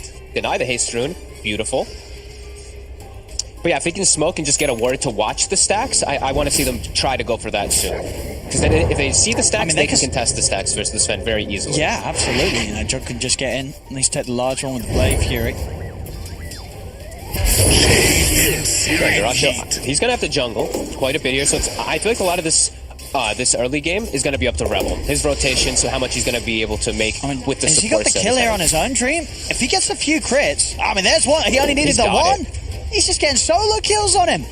Meanwhile, in the mid, no one's diving in onto Yamich. Yamich has got to dive to get away. Top lane, they'll try and turn on towards Afterlife. Afterlife, juke through the trees. Probably just needs one more ability to throw out. He's starting to salve up though, Afterlife. Remnant's out. He's quite going to catch him.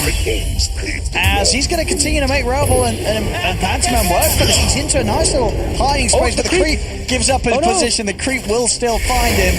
Cold Feet does kick in, and they will take him down. But definitely making them work for the Afterlife. And look at this, they have moved in. They've found the large camp. They're going to be able to take this stack easily with the Flame Guard and the Blade Fury. Even at this great timing as well to pick up the remainder of the neutral items that they were waiting to drop. Cheshire Cat! Another gift? Oh, he's dead again! Oh, he's trying to run, but you can't run from that.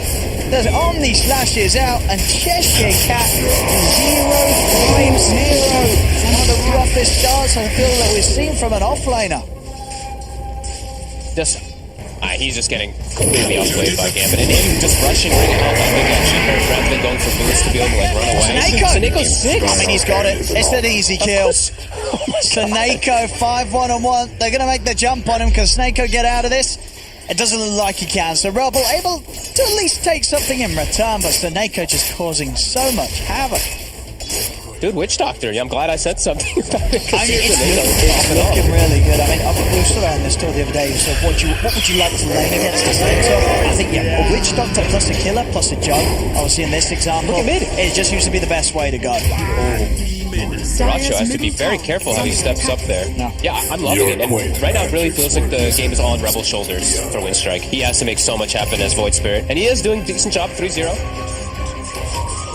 Not the chains, but not quite able to get in past the tower on him. Oh, yeah, tries to snipe the healing ward, can't even get it with the dive, so this tower might just go down. Oh, Pantomime. Oh, he's dead. This tower indeed cannot be defended. 11 minutes in.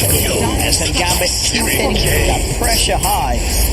Take the Speaking of keeping pressure high, an item that we don't see picked up, especially not on Ember Spirit anymore, is on no one. He just wants to keep that speed, keep that pressure, just looking for any type of action. I like it. I actually really do, even though this weird Ember Spirit item, it doesn't matter. If it can work well with this team, if they can just keep running up and set this tempo, it's not going to allow Winstrike to ever get the Sven in a position where he's ahead of Juggernaut. The fact that he's 900 behind is massive.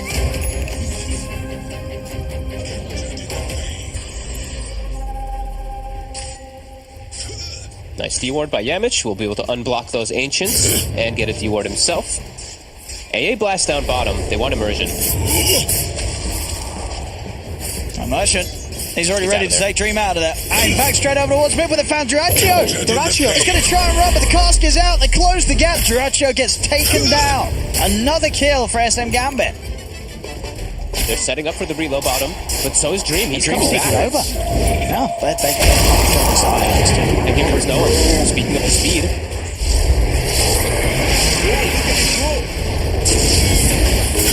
Rebel's still hanging around in the trees, but he's not got a lot of mana to play with. Look at, I think Seneco's hunting Cheshire Cat. He has a Veil in level 4 Malady. He's going to kill anybody he finds. There's no dive. Dive's on cooldown. He might be able to force the egg. He will. Yeah. Now we have it. Yamich. Having to pop the egg. Seneko says, No alright, way. goodbye.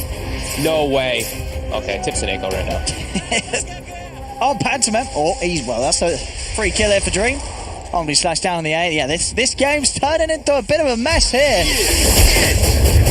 Seneko is just crushing the game, honestly. His TP's bottom, his setup around the wards, his solo kills, level 7 so early. I love the Veil pickup too. Yep. The positioning you can actually cast it from now with the increased cast range is much nicer as these positions works amazing with everybody on his team too.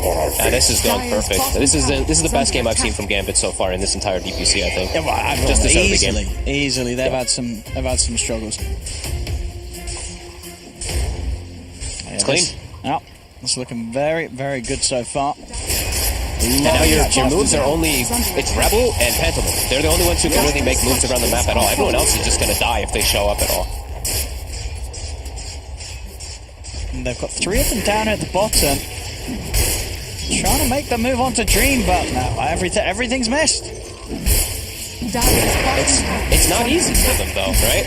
Because the Centaur is so far behind, their whole draft is just not enabled. They don't have a leading stunner anymore. Rebel has his attempts at his Aether Remnants. He has heals now, so that'll help him set it up, but it's just tough for them to get any lockdown on any of these targets. And there's an elusive target at that. Ember and Jugs. It's just not easy. This is the first Centaur I've seen that actually has not been able to purchase Vanguard. He had to just go Hood. They've broken poor Cheshire. Dream. Dire's bottom tower has fallen. And they're aware of this. Duraccio, he's going to want to push Dream away from at least the solo Ancients here. Dream is so... Yasha and Maelstrom already? Oh god. Yeah, I do like you. None of this Battle Fury rubbish in any game where they're playing as fast as they are. No way, especially if you're with like IO and ET. Yeah. Like this is where ET, your aura is going to thrive. You amp up the Maelstrom. Yep. IO amps up the Maelstrom with spell amp and attack speed too. I think this is the perfect build. And it's all about speed. If they're just looking to swing across the map, so movement speed from Yasha, tether, drums, etc., it's perfect. It fits their lineup just exactly how they want it to. Winstrike? Oh. Might be able to find something here. You get Immersion. They have outnumbered them. They've got the egg out. Immersion off to the side, but he goes down. Dream, he's just going to look to TP out with the range of this Blade Fury. Is he able to make it away? He isn't. That was a long TP, Where right? did he TP? Where he was not going back to base, I can certainly tell you that. He was trying to TP somewhere on the map, or somewhere that someone else has already been. Maybe was it over towards mid, where Afterlife had just TP'd to? I didn't see. I just thought it was a long TP. He made a definite big mistake, and Winstrike, they find themselves something to get them back. That's Dota needed that so badly. Yeah, no one's TP's on cooldown actually, so I don't know where he's TP'd. Well, see it here on the replay. Dream. Okay, he's going to tier 1 him. So that's just a little too long there. He tried to go for the greedy play. He wanted to show back up to fight with his team when they were going for that play, but it actually gives a huge window to Winstrike. Cheshire Cat now has Blink Dagger. Duracho is enabled a lot better now too. So now they can actually make plays that they can actually land stuns, because he does have Blink on Cheshire Cat.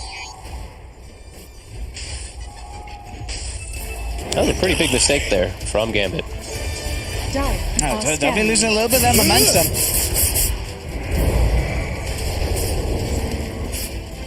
But they did see all the ults used, so I guess that means Roche. They're going to try to attempt it. No Egg, no Stampede, no Godstrike. Stampede is back up in about 5 seconds, so Winstrike might still look to fight, because they have AA Blast and they have the Blink on Cheshire Cat, so definitely an attempt possible from them. Yeah, Gambit, they'll respect it, they'll back away.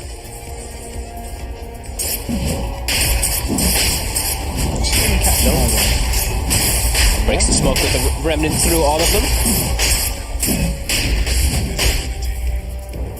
And he's also gone the Maelstrom, so there's a lot of damage that's going to be kicking off in this mid-gun from these Maelstrom procs. All amped up by that ET Spirit, of course.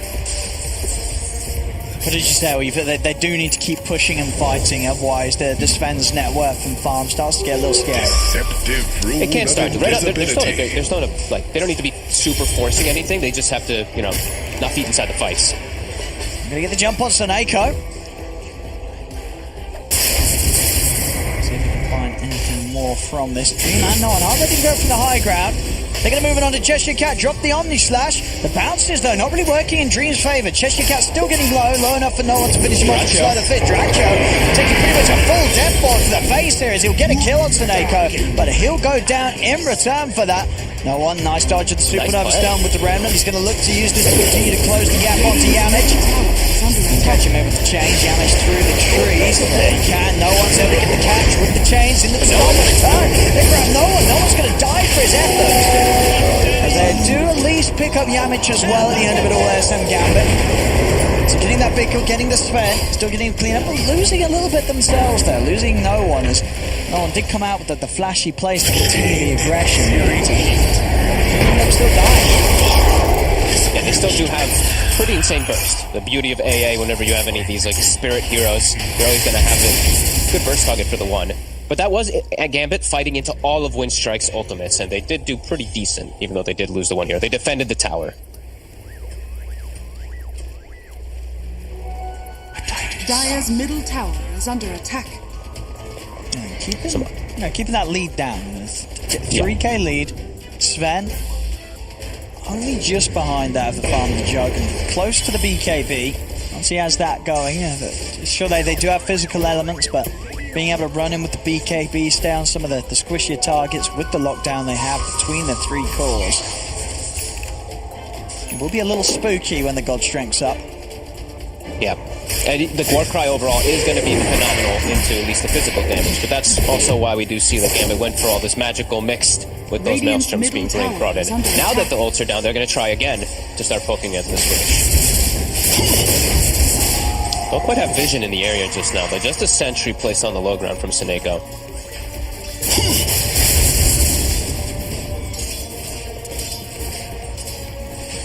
See if Winstrike make any sort of attempt around it, but it doesn't look like it's going to be the case. So, no. Slow and steady Roche here for SM Gambit.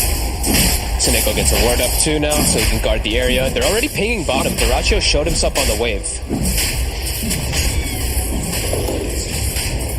I think they were considering a relocate if they could get a +1 first to set it up.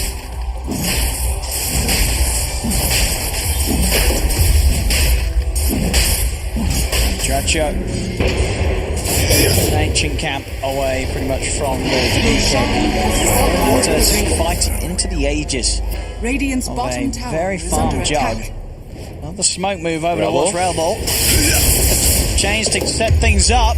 Death Ward immediately put to a stop though by the Remnant. Railball was ready. He's away. They're hitting a big timing here, though, on ASM Gambit. They have the Aghanims now finished on the Elder Titan. I believe Dream has the Manta after the Maelstrom, and they have all this Aegis, Medallion, and Mech also on the IO. So right now the fights, they look to be pretty complicated for Winstrike, but they have to try to find these back heroes if they can. Get on the IO, get on the Witch Doctor, and they have to play around. Honestly, playing around Afterlife might be a little bit complicated. The Sven BKB is going to be crucial. He has to be really cautious about the usage. There's just overwhelming damage really coming out on the side of Gambit right now. Seneco trying to catch here with the Stampede. They want Seneco. They're in onto him, but the heals are coming out. Mercer's in with the 10. He's able to take him out to safety. Seneco's going to be fine. Dream looking for his target. He's going to commit with the Omni Slash onto the 2 cores. Cheshire Cat gets taken down. A perfect Omni Slash there, really, to get maximum damage out onto both of them. It's out to the side, Jamage. Rooted in place here. He's not even going to get any sort of chance even to get the egg off. They just cut him apart there between the Slide Fist and the punch of the ET. There's 2 dead on Windstrikers. Try and make an aggressive move onto Seneco, but ASM Gambit, they're ready to turn it around. And the Shadow Amulet pays off. He just goes invisible for a second and just completely breaks everything. He actually starts the fight as a Witch Doctor walking up high ground, usually not the way that you'd assume it would happen. Nice dice from Seneco, and a great fight. And that Omni Slash couldn't be more perfect. They get the stomp on 2, bounces perfectly between the 2 of them as well. And that's the first BKB. That's Deracio's first showing. Not feeling too good. We'll see it again here, this jump.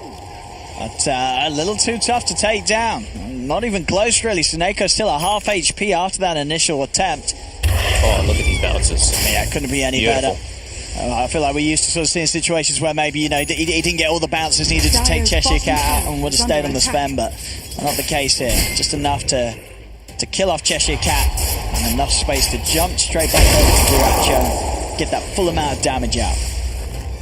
They don't have the usual ways that they would like to have to be able to, like, protect their team fights, protect their egg. It really is just, it's so much of this snowball effect because of Cheshire Cat. He's just so frail.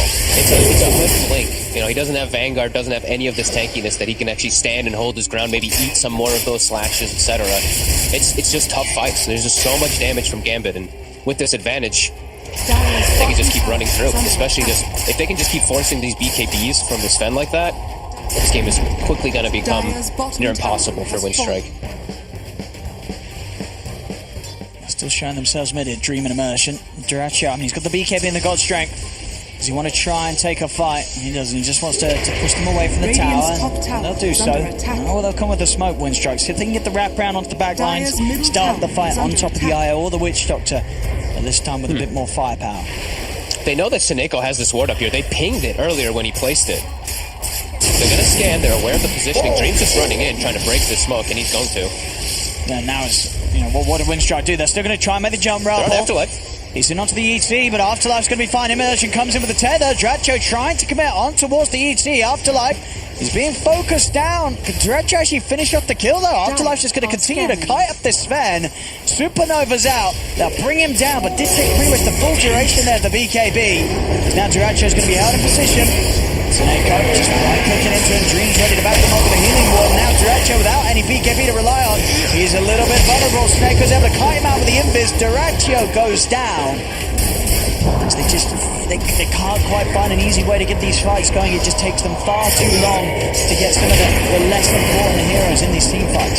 Yeah, they have to commit so hard for Afterlife. I think they use like the dust and the glimmer on the dust on him after the glimmer, but his ET spirit returned to him. So the magic immunity dispels, I think, the dust off of him, and then they have to just full commit with DKB Sven to kill just the ET. So the rest of the team just has to immediately bolt away from this super farm juggernaut and Ember Spirit. As the Sven again, second BKB usage, not picking him up the fight that he wants.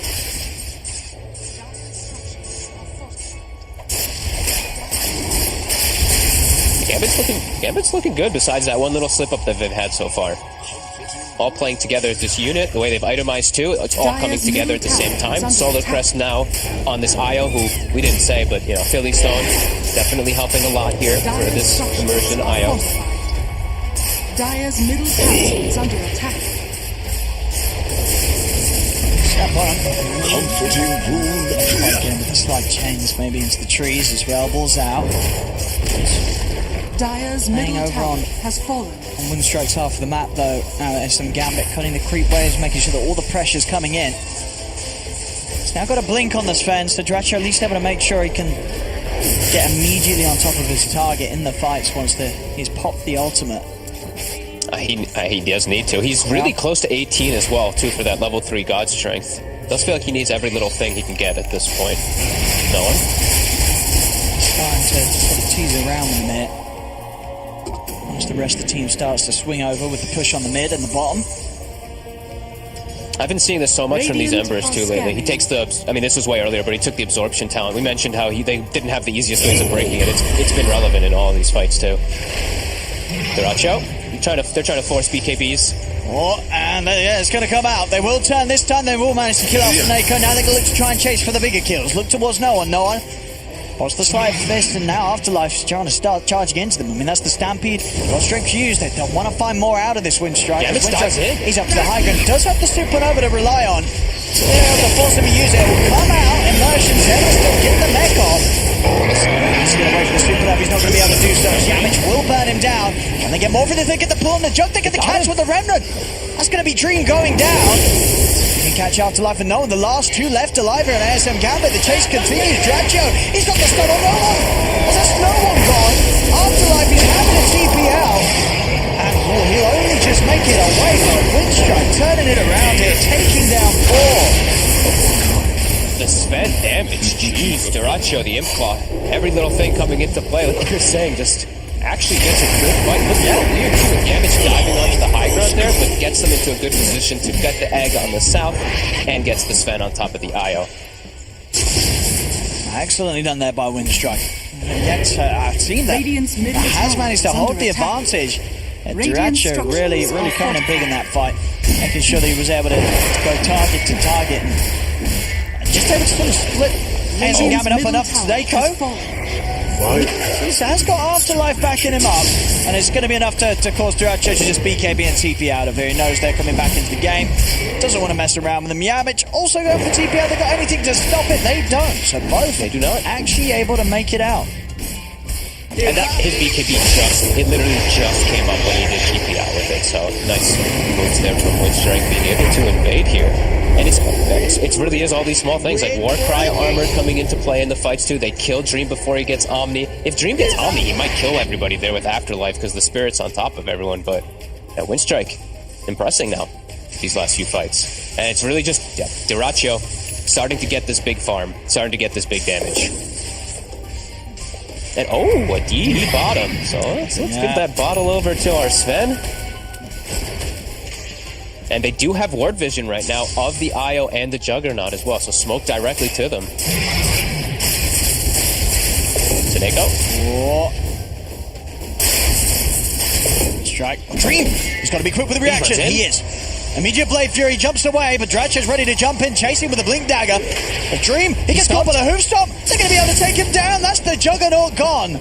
The rest of Gambit, and they've got to run. There's no fight to be had with Dream getting taken out at the start of it all. And Winstrike, no, they're going to continue to chase. Cheshire Cat, he's in. They've got the vision here, stun out onto Immersion. They've got the pullback as well with the Remnant. Immersion gets taken down.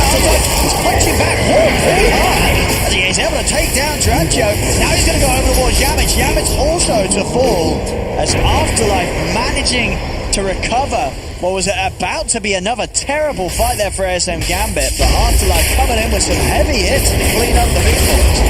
He hit 15 before that fight happened. He gets 5 Maze Spirit plus 600 damage. Warcry was still on cooldown too. He just shreds him. I think he might have had Mask of Madness active for a second too, because he hit him very hard. Afterlife maybe salvaging the game there as Dream making some pretty big slip-ups there twice now. A few times now. Dire's top tower is under this time round, Immersion having to immediately tether away elsewhere as Relbel makes the jump on him, forcing him to react. That means, Dream left alone and caught completely. Cheshire Cat. We'll see this turnaround, from Afterlife. He's coming in, Cheshire Cat just getting beaten down, and the Sully Duracho, he's trying to fight with the God Strength from the BKB, but it doesn't Mask matter. of Madness. Yeah, he did use the mask. He was at 3 armor, so ET's just hitting him for pretty much pure damage right clicks. That's when he's so low down there. Oh man, bit of a slip up there. Now he's got Echo Saber too. Elder Titan level 18. Oh, love it. What do you make of this, by the way? I mean, we see Ralph going for the Dagon scaling up this game. I mean, it's not something you see all the time in the Void Spirit. Is there a reason why? Like, why the Dagon? I mean, there's so many items you can buy in this hero.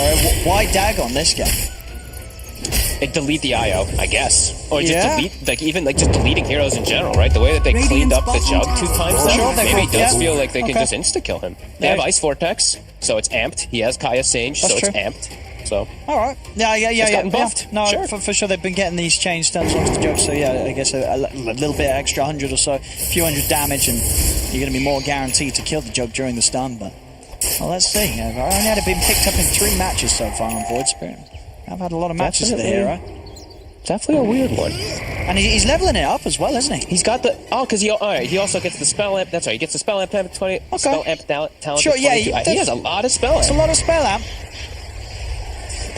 See, Rabble, he's away. Plays it super safe there, just double jumping back.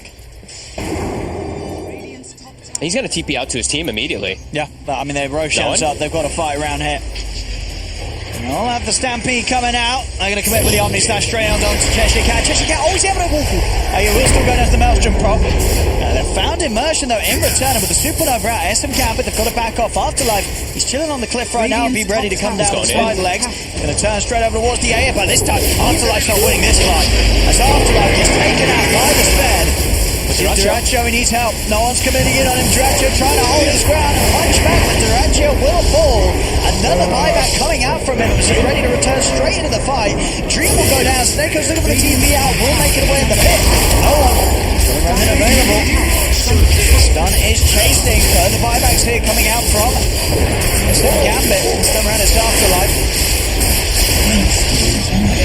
Crazy fights, but they did force this Duracho buyback. I mean, and they forced it. Duracho just did buyback, so maybe put a mistake there from Winstrike. That could give a window to Gambit. If they do kill this Sven, the game could just abruptly end. That was a little weird, the way the fight kicks off. Afterlife, I think, maybe thinking that he's just an immortal beast or something running into 4 heroes. Definitely needs to be a little bit more careful. I still want the ET to be playing around his aura a little more. Sure, he can run in and go for these punch plays, but his Jug and his Ember were still up. You want to be playing around your teammates a little bit better rather than so solo. It was a little crazy by Afterlife.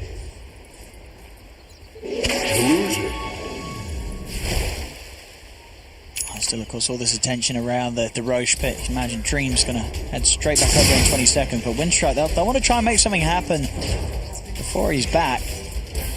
I also, Dream doesn't have the shard, but I've seen him now multiple times now just spin for the damage rather than straight right-clicking. So I think he would want to just get the shard, because I think I've seen him do the spin like 3-4 times now when he could just right-click the heroes.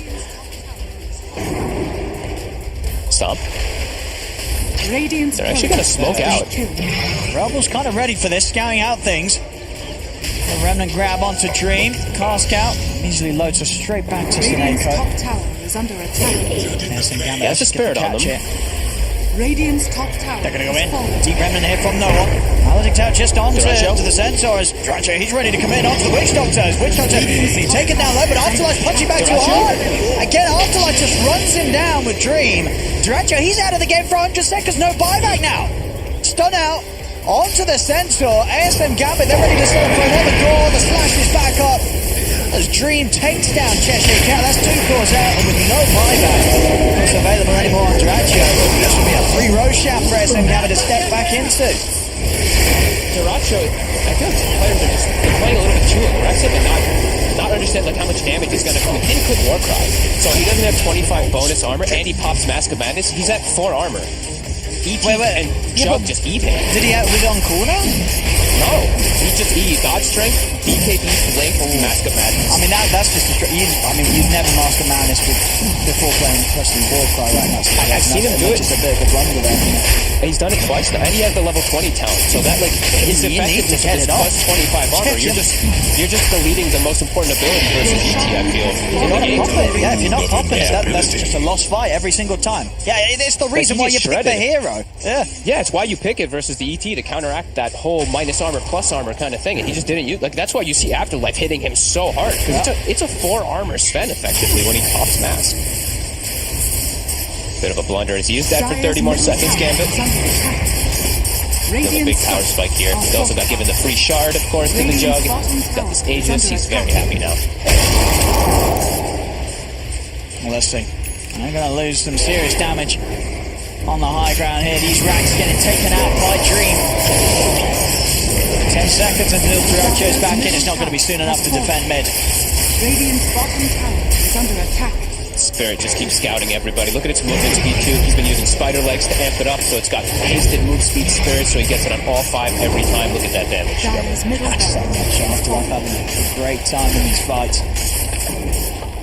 They've really got to respect him when they're jumping in with the Sven. Yes, we've seen him. He doesn't have any difficulty in turning and just fighting back on the Duracho. And as you said, I feel like eyes are going to be on the Sven to make sure he gets that war cry off in the next fight. It's plus 25 armor. It's massive, you know? He didn't take the plus 3 duration talent, which I thought maybe he would this game. It was way earlier. He took attack speed. Sure. But, I mean, the attack speed's probably just more valuable overall in the game. So. I think especially because they were having a pretty rough start, right? So he needed to catch up with farm. And he did, you know, for the most part. They were able to close the gap a bit, Winstrike, but losing their footing again a little bit now. As we see there, a bit of a dip, but now back on track for sort of the advantage that ASM Gambit were able to build up very early this game. Do you know what's wild, though? We were talking about how Rebels game has to be, like, perfect for them to have a chance. He's 10-0-10. He's part of 20 out of 21 kills with 0 deaths on Void Spirit. It's like, he is doing an excellent job on Void Spirit. There we go. We have the high ground defense here. No, they're going to have to do something. Well, losing the tier 3s. Supernova coming out. Jacho. He's watching from the side, looking for a chance to jump in, and there it is. He's able to get it onto Dream with Motion in for the heals, and it's enough to allow Dream to get the Swiss Slash and the Omni Slash out. Dream's back in with the combo, but the Who's double catch him, and he comes down with the Slash Danger attack to bring him down once. That's Dream gone the first time. Josh having to run all the way back to base, though a little too low to fight back. Afterlife just comes in 2 shots the AA. Pantomime will fall. Some Gambit now having the space to take this bottom racks. The man down. It's not a fight to be had by the looks of it. Winstrike not able to push ASM Gambit back. No, God's Strength is over too, so they don't even have the damage to be able to attempt to fight back there. And some big items now picked up. Ashivas for the Ember. The Basher also on the Jug. Gambit really finding their foot in these last few fights. And the Afterlife just, I love watching ET just run through and 2-shot supports. It's hilarious. Yeah, and you're a fan of the build here, but they're getting the bash on him as well. Sure. Yep. I don't think it's like amazing, but it's a why not item versus you do it in a game. Yeah, you're having a good game, and right. After this echo, chances are one of those hits to start things off could very well be a bash. Yeah, I think AC is probably the most appropriate item for him because he's playing versus Sven. He's got Jug, but either way, he's feeling himself. This build's gonna work anyway. He can just 2-shot people, so. And they're smoked. They're looking for the battle again. There is no egg and no God Strength still for 20 seconds. If they find this fight, Winstrike is going to get demolished. Rebel? He's away, no one. He's going to find the rest of the team here. Dream's going to be brought in by Immersion. They'll look towards Duracho, but Duracho's bash. Oh, it's there. There it is. That's it. They're in, and Duracho's got no escape now. And now he's dead again for 90 seconds. No buyback on Duracho. They'll be able to push down another lane. This is buyback. Not only short money, but it is still cooled down for a minute. Rebel? Trying and burst Immersion, but Dagger will be able to do so. Immersion gets brought down. Dream and no one will probably take some kills in return, though, for this. As Cheshire Cat falls, Death Ward down onto Pantomime. There's 2 more dead on Winstrike. ASM Gambit, they can continue to just push in now. There's a buyback available on Cheshire Cat. And now AA down as well as the Sven for a minute. Neither going to get back into the game. Is Rebel gonna lose the game with 0 deaths for Forceburn? He's 10-0-11. He's just not dying in any of these fights anyway, but he's not able to push them away from him or do enough for his team because of these few slip-ups from this fight. He actually has played like the perfect Void. I mean, do we ever see 21 of 22 kills with 0 deaths. He's part of all of their kills besides one. And he's about to probably lose. Yeah, that feels kind of bad. I think that's one of the games where as the mid laner you're probably justified to sort of say team. As Dream. Oh, it's a good jump. Have they got the burst? They do. That's Dream gone. Icebar's coming in as well onto the back lines. SM Gambit, they've got to back off. See if Rebel can catch anything more. He's going to look over towards Half-Life. Half-Life forced back in. He's ready to go over the BKB. Tries to fight. Rip the TP out after the match community gets brought back in from the Axe. They'll catch Dream again. So they tier 3 still up on the top. They want to push him back in time. They do get the chain stun pretty nicely a couple of times down here on the side of Winstrike. They are getting the Jug, but it's not just the Jug who's the problem. It's the overall team. We've got that the Timeless Relic as well, ready for Rebel, so more spell amp. More spell amp. The Dagon build paying off. Has no one. And he's got the BKB, so we'll manage to make it out of there. They're going to be able to blink and chase this. Doesn't look like it, so no one's out. He's got the Arcane Rune too, so he's going to be able to toy with them a bit to stop any pressure or push. God Strength will be down soon, and Jug will be back up.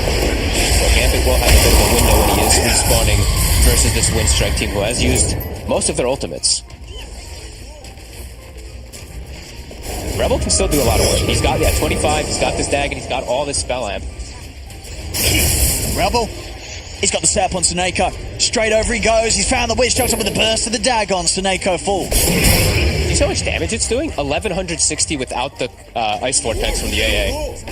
It's actually pretty absurd how much damage it's going to be doing just with the Dagon. It's working. Dagon build certainly working here for Rebel. For him, yes. He's not good at money now. We'll see where he goes. He's still got slots to play with. He's holding onto a bottle, he's holding onto a jab. Give me the E-Blade. Actually, Refresher might just be more suitable because of his old spell kit, but... Yeah, or Octarine maybe. Yeah, maybe he just goes for those. I mean, we'll see if he's able to get to that. If Cheshire Cat, he's found. He's going to be fine over the Stampede. Rebel already looking for a jump to make. He can still assassinate the support, like an AA blast, and the supports are dead every single time from Rebel. Astral Step. He scouted this time. He's got to simulate in a second.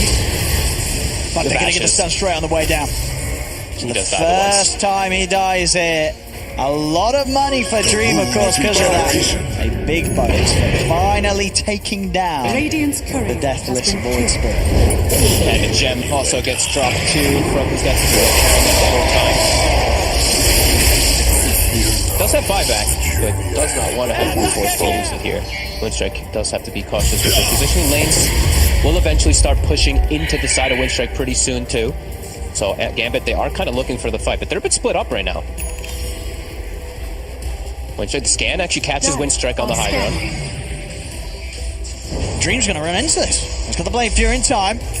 Turns his attention over towards Cheshire Cat. No one coming in from the side. Rebel's ready to try and turn things around though. Straight into the river they jump, looking towards Afterlife. He's going to get burst down there by the Dagon. Rebel gets the kill. Over towards Dream. Setups here with the Yules into the Supernova. Follow up Hoostomp. Cheshire Cat's able to get the jump. Dream step for sure. As Dream goes down, they've got to run SM Gambit, but they're not going to be able to do so. Merchant tethers over towards no one. Jump forward from the span. Still going to continue chasing, goes to Seneko. He tries to slow them down with the cars and the Maledict. Cheshire Cat's in. They found Seneko. Seneko trying to run, but the dust is out. Seneko's going to get chased down by the stun. He'll fall over the stun. They've got the stun out of the Remnant controls there onto no one. No one's still with the BKB available. The Remnant away. They'll jump up to safety, the high ground. They can be able to chase them. They'll hold back for now here. Strike. These deaths are unbelievably costly. They're actually going to relocate to the base to try to force some reaction here and try to get anything from the side of Winstrike. Because Royce is back up in 2 seconds. Immersion and no one. He's dead. Oh, and now no one is going to die too.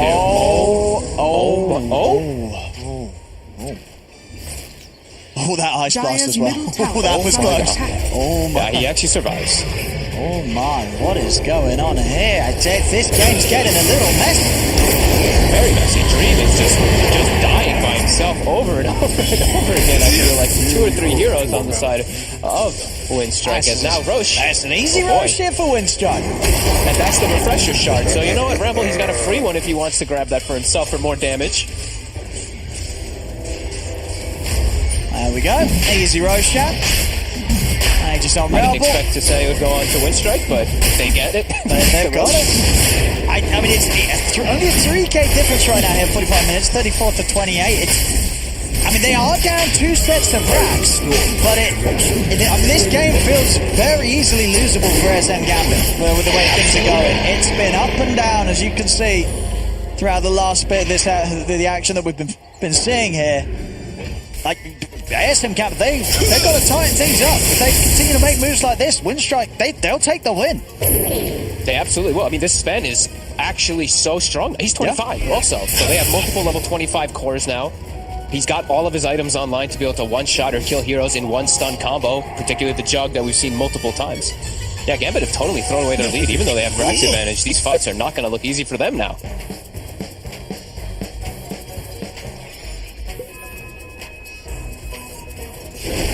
Just got to be careful. Winstrike. Rebel's ready to make the jump. Dream, he can't afford to be the one that gets jumped to the front lines. No, definitely not. Yamich also having the double egg, because they gave him the refresher shard. No one. They have a ward on top of him. What's it doing? I mean, he wasn't ready, I guess, for that at all. Didn't expect them to be around here. I guess, sees the AA, assumes what AA is on his own. I guess. It was a nice play from Duracho.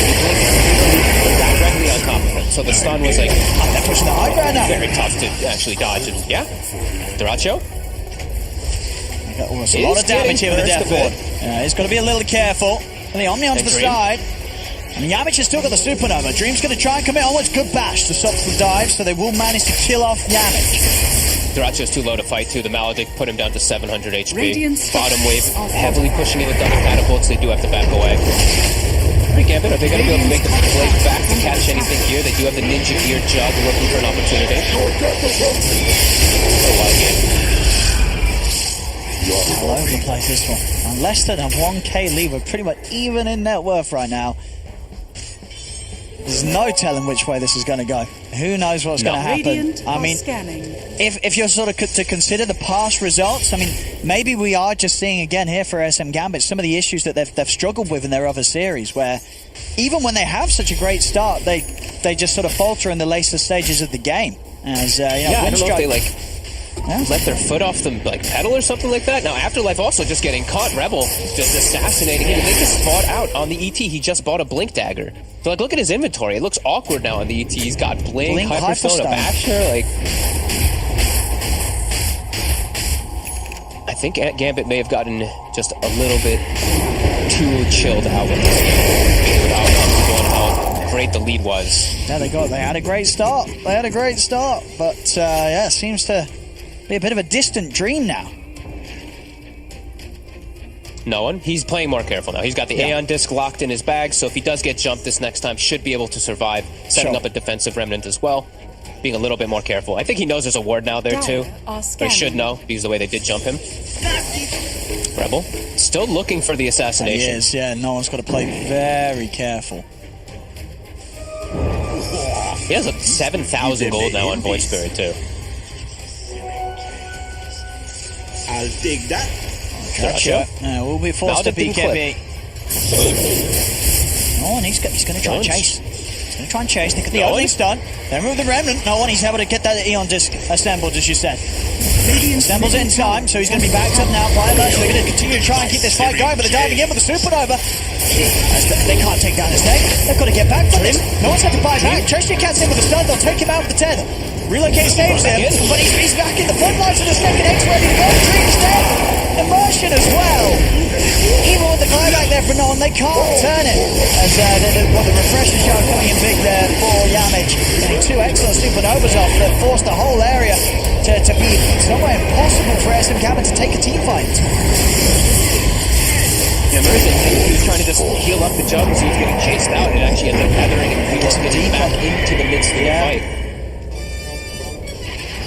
Winstrike are now just simply need to this fight. So it really feels like over and over again. It's 4K advantage, and as you say, you know, Railboy just sort of laughing all the way to the bank here with how much good money he's got. What did he spend it up on? Was it BKB? Play it safe? It is a BKB. Playing it safe. Yeah, he's staying safe. I like it. Dude, look how, I mean, he's actually having just such a spectacular game. Like, I can't actually believe this. Level 28, about to 29.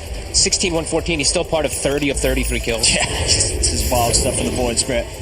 It's one of those games where, like, it's like he deserves to win. You know, he's played that well, Rebel. Yeah. You know, he has done so much this game. That's been incredible. As this fight, the only reason they even killed Deracho is because of the buyback from no one. So it's a costly kill just to get the Sven, who's going to be respawning as well himself soon. Yeah, it's not like SM Gambit are able to push anything in whilst he's dead, with them losing Immersion and Dream themselves. And now they'll even claim the outpost themselves, the secondary one, so they deny any vision, any little bit of experience toward the way of ASM Gambit.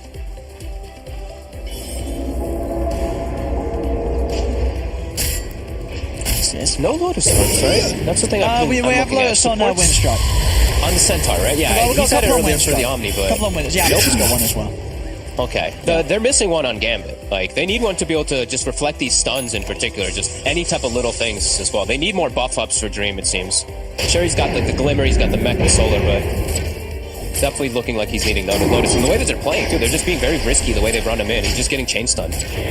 No Cheshire Cat. They don't want to go on him. He's got a cheese ready to pop. And he's level 25 also on Cheshire Cat now too, so they've already done a great job of doing these like AoE stuns, like controlling the jug. Now they have an extra second on the hoof stomp, and he has an Aghanims too for damage reduction. The fight's looking quite difficult, quite complicated. They're setting themselves up together though. They want to just get this push started. Aegis is gone. Let's see what they can get done up here on this push. Let's see. Been very cautious about it though. I don't want to go straight for an high ground attempt. Nope. Egg also, or Phoenix, now also 25. So all these supports, everybody on the side of Winstrike really starting to hit that 25. Even AA about to. Yeah, that's pretty insane. I guess we are 52 minutes in. We are 52 minutes, yeah. Seeing some great levels on Winstrike. I mean, mainly off the back of those last few times we've been able to kill off these claws. And now you see the Afterlife has gone back for the more sensible approach. You know, the Basher was cheeky. It worked like getting them like a 1 kill or 2, but he knows he needs AC. Like, it's just the better build with the Juggernaut with his team. He's trying to build up toward that. It's going to be a hard fight to take. We saw what Yannick was able to do with Refresher Shard last fight. Now he's got Refresher Orb, so he's going to have the double egg. Yeah. They couldn't deal with it last time. He scouted all 5. The Spirit hit every single one. They should be 100% aware of this on the side of Gambit. Afterlife. It's going to be fine. The Spirit goes back in. Immersion, though. He's going to get jumped. He has to tether over towards Dream. Gonna have to chase theirs. They'll look to move him with a Supernova. Immersion will manage to relocate out in time. Dream's going to get left behind, though, here. Have they got the stun? They do. The Dissimulate stun's in. They've got enough chain control. They don't, but they've got the Lotus out. Swiss Slash, but he's now got the Omni Slash good to go. Over he goes. Over towards the central. Cheshire Cat getting low here, but Dream falls. He's out of the game. Dracho now turns his attention over towards Afterlife. Afterlife trying to run. He's into the trees with Cheshire Cat and Dracho trying to chase him down. The paralyzing cast causing issues. There's no on board time to dump back in. Straight over towards Dracho. Dracho does go down. So will Cheshire Cat here. They're going to be able to get the cleanup. This time round, ASM Gambit will find that team fight. They take down all 5 members of Winstrike. And I was worried for a second too, because Dream had actually spent his buyback before the fight. They didn't have it, but somehow they're able to take it with just the rest of them surviving. Immersion lives the entirety of the fight. His Island just pumping out heals, Afterlife just pumping out speed damage, everyone all amped up. I think this could be a pretty big window to maybe even close the game up for ASM Gambit. They are down Dream, but there's no buyback on the supports. Phoenix and AA won't be able to turn up for the defense here. We'll see how much they want to try and push it. Last set of racks it, as they could be eyeing up the mega creeps now, ASM Gambit. This is such a wild game. I know that. Yeah, that's going to be easily going to be able to find these racks over the damage. There's going to be a buyback coming out. Actually, that buyback's going to spook them enough to stop pushing for the megas. Astracho's ready to chase with the help of Rebel. Rebel's in with the stimulate. No, he's actually going to back off. Doesn't want to continue to commit to the four of them. Is under attack. Dire's top tower. As ASM Gambit, they'll be happy with that. Forcing out a buyback, playing it safe. Not sticking around longer than they need to. Roshan is up, of course, so safe objectives available for them to try for. They should scout it. One of them should have something in there. They're going to have the junk respawning shortly. They're still continuing to force the issue top, but I feel like one of them should go back for this Rosh really soon. And they're starting to ping it out. No one's still sticking around. He wants the Megas. Dream was pinging Rosh. No one just wanted to go in a little bit harder. Just try to force more. He will refill, come back, has 8,000 gold, so he can buy his own refresher himself, so he can have, 5-10 remnants inside the fight. We're going to have some big items. I mean, who's taking the axe? All the fours have already got theirs. Maybe give it to Snakeo, you know, he's been dropping some great death wards. Who's taking what here? Dream, yeah, they're giving Snakeos into the pit. He'll grab that. Lovely stuff here. So that death ward's certainly going to cause issues. If he's able to get enough for a good duration in the team fight. And the 25 death ward damage. And that might also cause some issues too. There's a heart on the IO. That is an insane amount of regen now that he's going to be pumping out to his teammates, and it's going to be way harder for them to focus him. And he's got a cheese also for the secondary build-up. This Minotaur horn we've seen too a couple times, saving his life. I mean, you know, they're 22k up now. They've just killed Roche. They should have everything required to close the game. I say that, Afterlife's in trouble. He goes down. They're over towards Immersion. The egg will get killed off. Immersion's still alive for now. It's a long death ward, though, coming out for Snakeo. Cheshire Cat's trying to find him. Dracho's getting on these slash. He's going to die. Dracho's down. So's damage. Cheshire Cat also in trouble. He can't run. 3 dead. No buyback. Make that 4. ASM Gambit. They'll finally be able to close it up here. As they move on to tier 4. GG is called. It took a lot of effort from them here. Winstrike able to really get us an excellent fight right up until the 56-minute mark. But at the end of it all, to finally close it up. That had to be stressful for ASM Gambit, I'll be totally honest with you. They did some really weird plays where they were getting caught solo a couple times. They actually brought Winstrike back in the game entirely because of that. Rebel, definitely have to give him a humongous shout out though. This voice burst performance. And he loses. Yeah, that's going to feel bad. It was a really close game across it all. I think little things in the end really did matter, though. Just the IO getting away, the ET Spirit, this amplified damage, the Ember Spirit just surviving too. They had to burn so much to kill the Jug in the last fight. No one actually was able to just go ham. A couple times we did see in the fights that he just got fully controlled and he couldn't do anything. That last fight, he definitely popped off, like 10 sleights of fists, 10 chains, etc. Some crazy stuff. ASM Gambit finally bringing it back. No, indeed, this what a game. Yeah, pretty insane Dota coming out, and keeps everyone sitting on the edge of their seat there. No real telling of who's able to close that game up right into the final minute, really. As we just didn't know. As looking forward to see what the rest of the series beholds. First game though starts it off. AS Monaco Gambit will finally be able to close up the victory and get the lead here. 1-0 at the moment for them. What a crazy game, and shout out to Rebel, man. That poor guy, he definitely deserved to win there. Unfortunately, Dota 2 is a team game, and Winstrike will lose this initial game against AS Monaco Gambit. We'll break that crazy game down a little bit further, all after the break.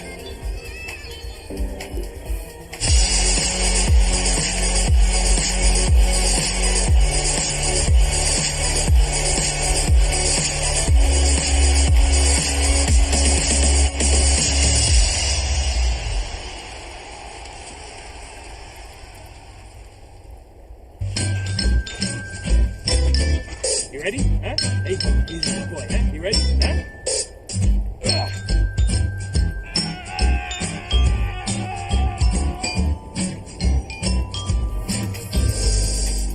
Start your esports career now at play.eslgaming.com.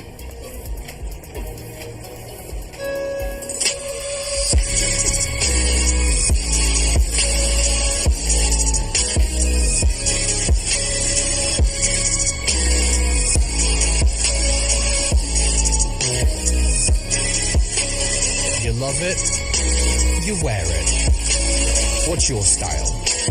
Get your merch at shop.eslgaming.com.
Dire team ban.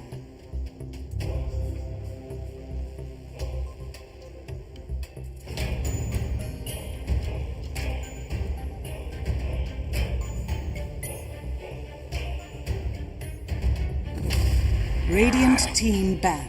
Dire team ban.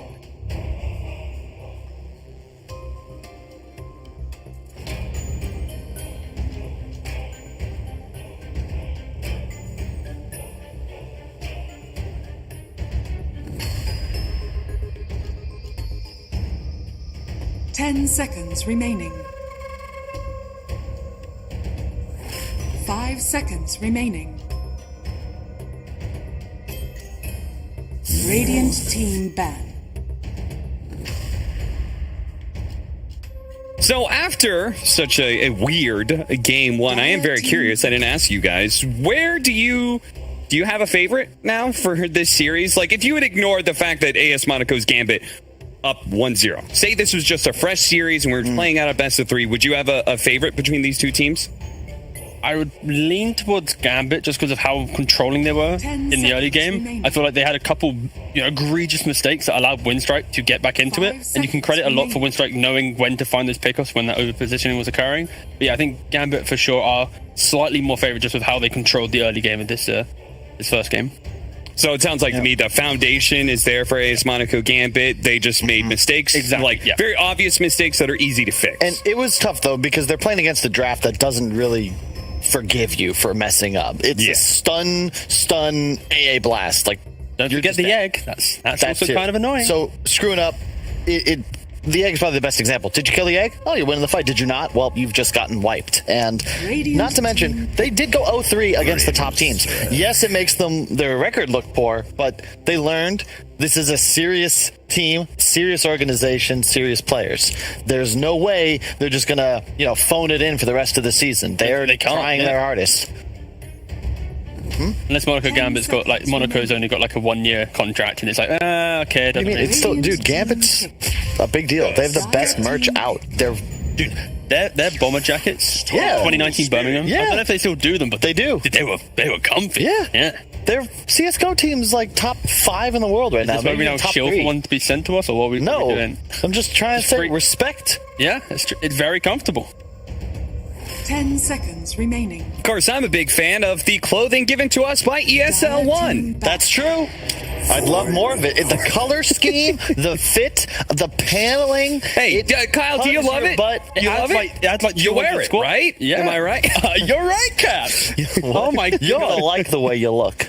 I love the way that you look. All right. Enough of that shilling. Grimstroke and Void Spirit, I really... Radiant team. I don't think, man. I just keep on going back to poor Rebel, man. Like that guy deserved to win that game. But actually, counter argument. He didn't die for 40 minutes. Counter argument. Okay. Can we get back to shilling real fast? Yeah, go for it. Because I've been pitching, and if anyone from BizDev is listening, there's a brand called I don't want to shill it, but basically they specialize in trimmers. Okay. Oh yeah. Body hair. Yeah. Oh my God. That would be such a great activation, right? No one wants to see you. Please say you're not using the product. We'd blur out. We would blur out. Oh yeah. So now we can see naughty bits. A blurred Kyle. I'm just saying. Yep. I've seen some of my colleagues' chests and backs. Kyle, and they could use some grooming. That's all I'm saying. Just think about say my it. name if you want. You've seen my chest hair. It's majestic. You don't have to. What are you saying? So Winstrike are going to be picking the Storm Spirits, while AS Monaco Gambit have Void Spirit. Very interesting, boys. Both Spirit heroes, where we get the hot tub. But first, we need to. Oh yeah, no, that's true. That's true. I know. All right, sorry, Cap. We're back to the draft. Void Spirit, Storm Spirit broadcast. But what do you, Cap? You're sitting on the desk. Yeah, that's because I'm not on camera. Your shoes are untied. No, they're not. I don't even have to look. Your flies are undone. That is also not true. Thanks for high five, Kyle. I like the Winstrike setup. I like Storm. This hero, I know he keeps getting first 2, but I still feel it's underrated because you just can't replace it. Grimstroke, we were discussing, has a slight nerf that seems altogether irrelevant. It's a 0.2 second less stun at max level, and then a 2% reduced move speed. It's like 16 now instead of 18%, which is just... It's one of those tweaks. It's just... How do you test that? They just got to the hero and it's like, we need to... Yeah, we'll see how this goes. Yeah, that's fine. Like, to be fair, though, the hero has got a terrible win rate in the pro scene. It is because so many teams like picking it. You do kind of tank the stats of these kind of lesser teams, given the going and losing, of course. But I like how in the opening from both teams, you have the active mid enabled by the best support, right? Storm Tusk. Tusk is the tanky frontline, unlocks the vision of the fight. You can also go for your shard, send in your sigil, opens up Storm to get the perfect zip. On the flip side, Voice-Spirit, he lacks a little bit of damage sometimes. He needs that +1 accelerant. That's where the Grimstroke comes in. So yeah, heavily enabling the mids with the supports they've counterpicked with them. Well, let us see. Monaco Gambit. I'm shocked I guess you don't want to pick Jug into Storm, but to ban it yourself when you have Grimstroke. It's enabling the Void Spirits game. He's a hero that likes to jump in and be decisive. Oracle sits behind. You can't really do that on Void Spirit unless you're finding him. Always a difficult game plan. Wraith King and Jug, carries are independent. They thrive on the aggression. This is that combo right here. Minus armor. But that change didn't even feel that good. 8 to 6 seconds. It's like that's still enough time to slap the roach. And also, if you hold the last point, you can then reset that debuff anyway. Exactly. So it's technically like 12. I like it though because it does add a bit of a skill cap in a way. It's why I also like the Lina Fervor change because it wasn't even like being good to manage your 3 fervor stacks. It was just annoying because you would have to Dragon Slave with like 1 second remaining on your buff. And it was tedious. It's impractical. Yeah.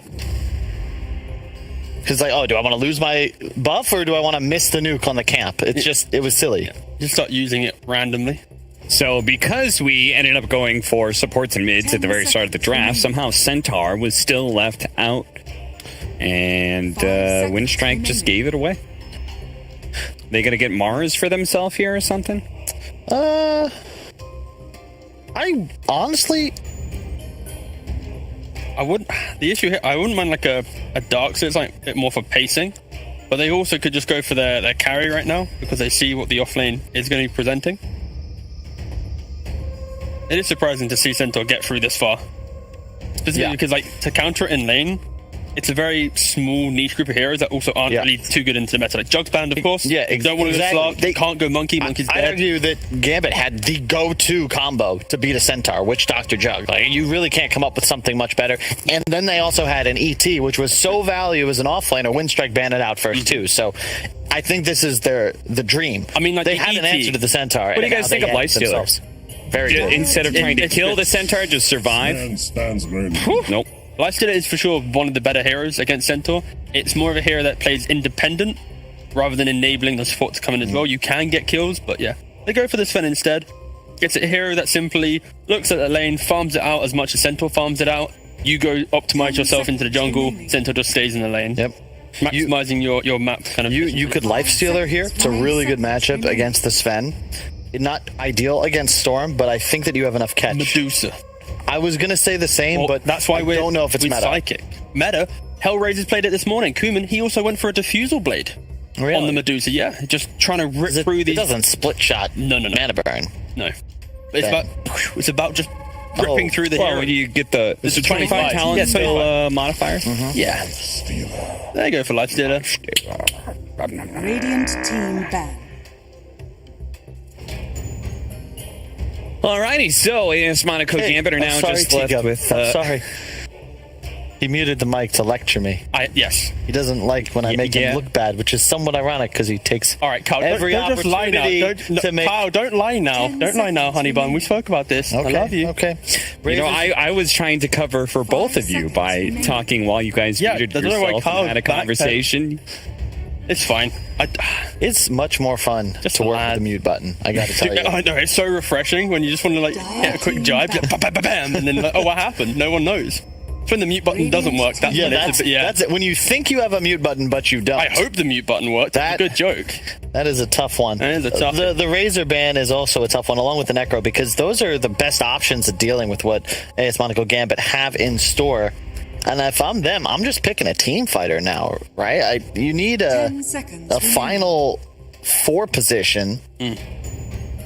Maybe a Willow? I still want the Willow here. Willow looks really good because it's the root mechanic against Storm, against Tusk. Really annoying to deal with as a Sven as well. You just can't kill the fairy. SD was a nice one as well. But yeah, I think these are the same bands from the last game. Radiant team. Is it just going to be the Willow? Oh, wow. Whoa. I dig it, though. They had a lot of success with the Wisp. Yeah.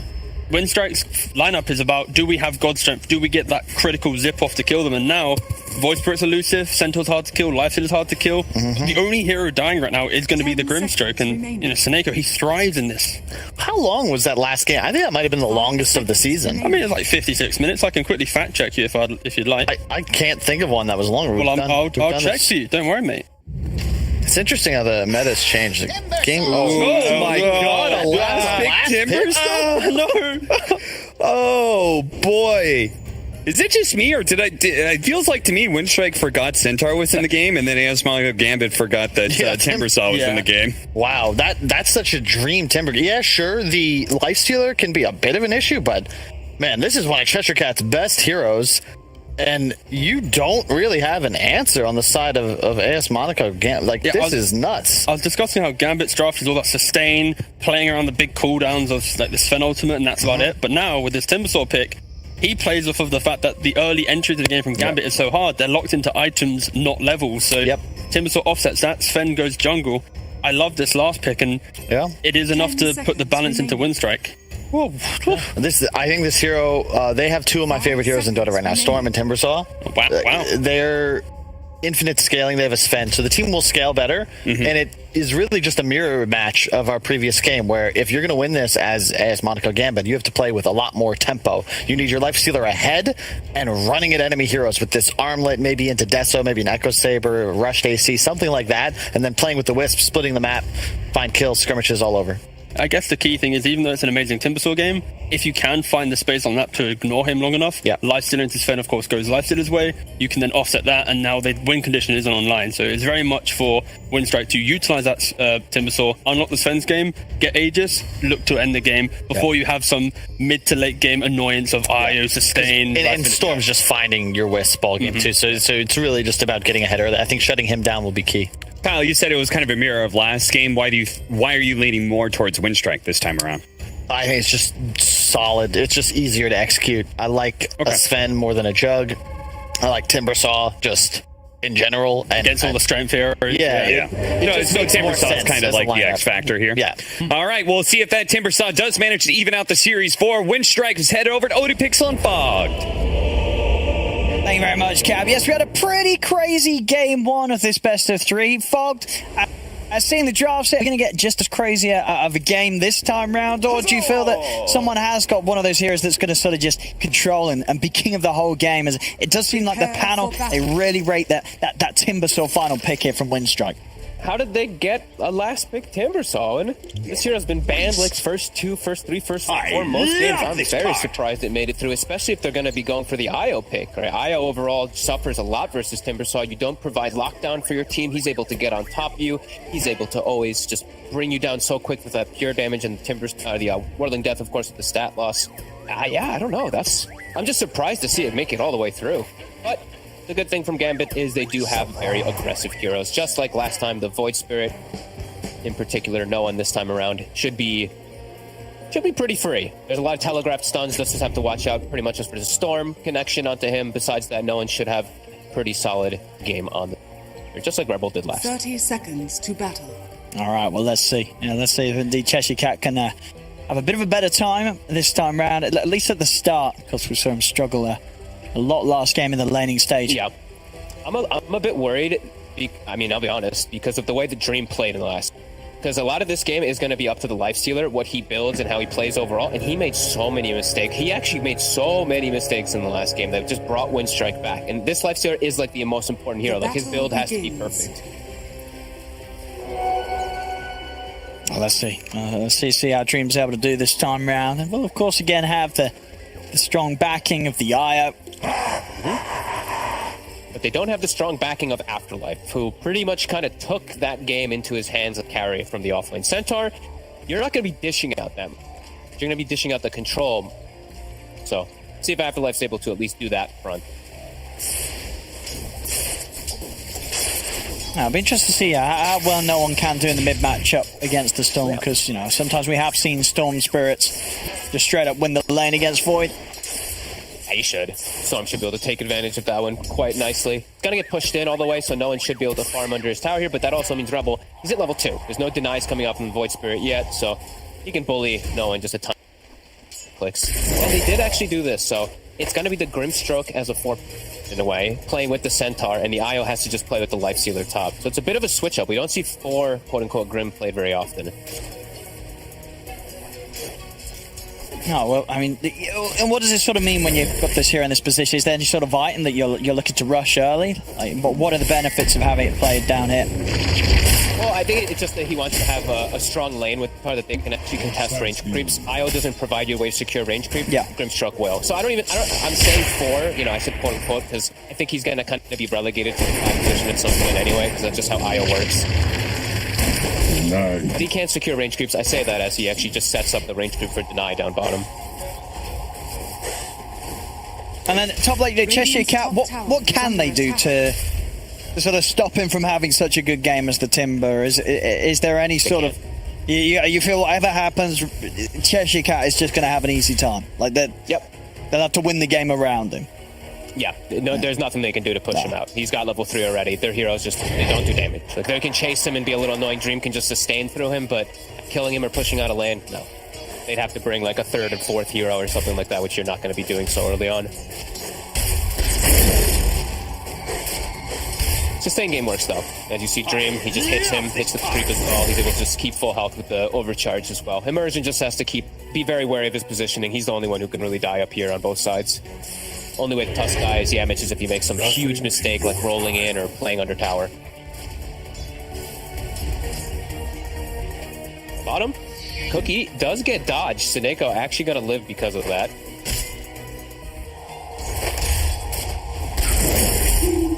And I mean, can they dive in? You know, Yamich is still sort of hanging around.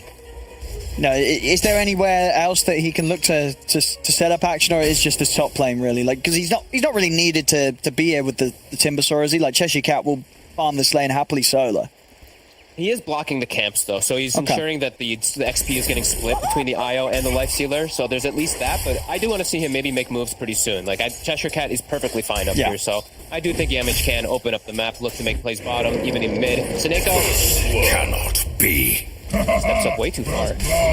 Good little boost here for Dracho to start things off. First blood on the Sven.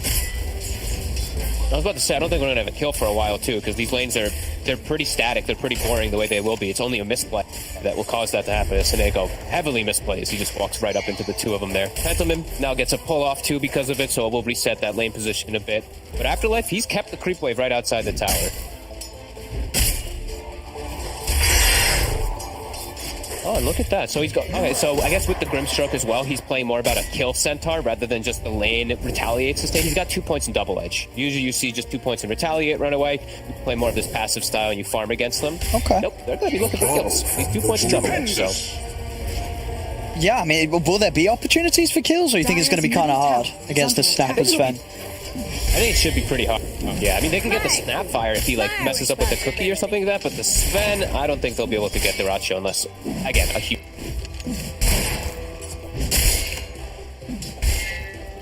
It's having the slow of the times in terms of cores picking up farm in this laning stage. Mid lane. Oh, actually, hold on. He's got to get out of it, but the Cookie's in.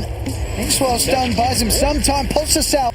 Will stop him from going down, but he may still die anyway. They're hunting in the trees. Afterlife. He's gone. So not only a salve being put to waste, also his life there, as another kill here for Derecho in the safe lane. Has to be cautious. Centaur, very low armor, Snapfire. Queen of reducing armor. I was going to say the king of reducing armor. Wait, she's a queen. Absolutely. The little shredder in this lane. Just really setting up for the Sven to get these heavy hits in very early on. And they're moving. Okay, I love this. Look at Yamich's movement. The Centaur just TP'd down bottom, so if they kill him again, he's screwed. And they're going to go for it right away. Cookie in, bringing in extra TPs as well. But Yamich is here. They've got Afterlife. There's no escape. Great move. No one trying to play with the counter. Coming in with the jump over towards Dyrachyo. Dyrachyo, he's out to the side. It's going to save him. Dyrachyo is out. No one trying to get in to rectify the bottom lane. He couldn't get anything. That's just another kill, another death here for the Centaur. And he tips him. Nice. Got him. Make him feel bad for his rotation for sure. Yes, he does survive Dyrachyo. He will have to go back to base, but whatever. Pantomime now takes the lane, which never feels bad. Snapfires love it. 5 and 9 on Pantomime too. He's been getting some hefty denies in this bottom lane. Dire's middle tower is under attack. Yamit. Let's come over to the mid, but knows that actually no one didn't have any further escape out. So they thought they didn't have enough damage between the two of them to commit onto the Void Spirit. Love this move though from Yamich. Like what he's doing right now is he actually just wait, what? He almost lost the bounty. Oh, I did. I thought he did actually. Yeah, but Suneko. I did too. Yeah, I was like, hang on. Suneko. And then Suneko was actually able to pick it up in time. As and ended up being a bit of a bait, but no, Afterlife can't get in for the hoof stomp. So Yamich will get away. That's a good job he did grab that. That would have looked pretty funny if he didn't. Yeah. Suneko. This whole rotation from Yamich is excellent, right? Like he's now forced the Centaur to be super afraid. Afterlife now being zoned off the wave, just like we saw last game from Cheshire Cat. Just from this little rotation, he's not wanting to die a secondary time. As Rebel, he saw the stacks from that Tusk movement from earlier. They're going to start working on them. They actually have to start swinging over this IO and the Voice to stop this. 4v4, let's go. No one. He's going to try and jump in to start the fight. We'll be able to dodge the stun. No one's Curry is going to get taken out. They've got him in the vortex into the cookie. No one's still with an astral step at the ready. Jumps back over towards Pantomime. And with the X-Well stun onto the two of them. Follow of Hoof Stomp. They've caught the Sven. They've caught the Storm. Rebel. He's got a little bit more mana to play with. They're running him down. No one's going to have an ability up in a second. As indeed Rebel cannot get out. As they may have got in and taken some of the stacks away, but losing both the mid and the carry for that attempt. Ends up definitely not worth bringing both of them. That's for sure. Painful hit, and it's a good place for Gambit to collapse like this with their heroes, right? With the 2 points in Double Edge, with 2 points in Inkswell. It looks beautiful. And a bit of a mistake, too. I think Dyrachyo using the Stormhammer onto the Void Spirit was a bit of a slip up there. You should save it for one of the easier targets to hit, because no one dodged it, and then that's like their big setup stun. They had to throw everything else onto him, and they still couldn't bring him down. Slip up there.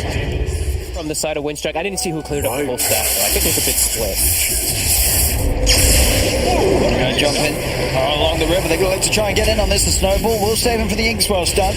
That's Rebel to push on, but no one's in with the counterplay. Comes in with the Astral Step, and Rebel's going to be careful. Doesn't want to go onto the high ground. Top rune. They're racing toward it. Rebel, he's going to try to force Immersion to take it. And he will not be able to. Great jump from no one. While bottom also, again, they get another kill onto Afterlife. The God Strength plus that minus armor. They also have Medallion. He dies very quickly. Centaur is struggling in this series. Yeah, it seems like both teams have just had pretty good answers to it in the lane. Yeah, I like the concepts of there's just the Witch Doctor in the first one and just the Snapfire versus the Centaur in this one too. Just the minus armor in one way to be able to, because Centaur is good versus the effective damage, but when you're that reduced, you're not that good versus it at all. And then the other one, the Maledict, super effective as it is all that magic damage. Yeah, I like it. I like both approaches. And that does mean that this Snapfire getting so involved down bottom, he's going to be 6 any moment now.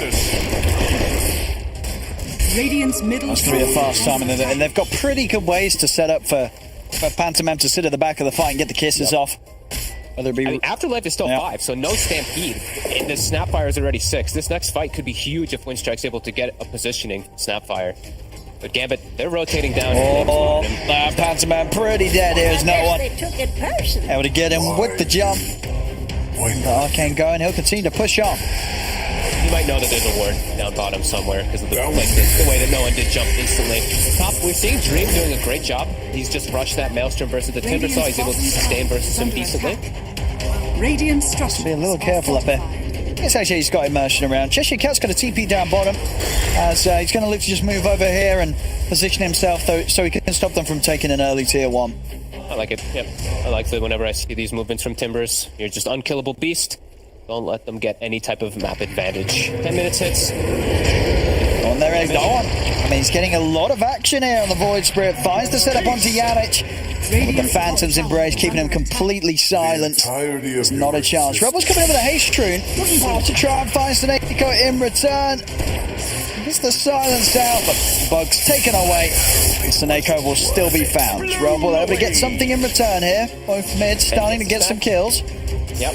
And they actually killed the Yule Scepter. Did the creep end up finishing it? Wait, what? Okay, yeah, where was it going?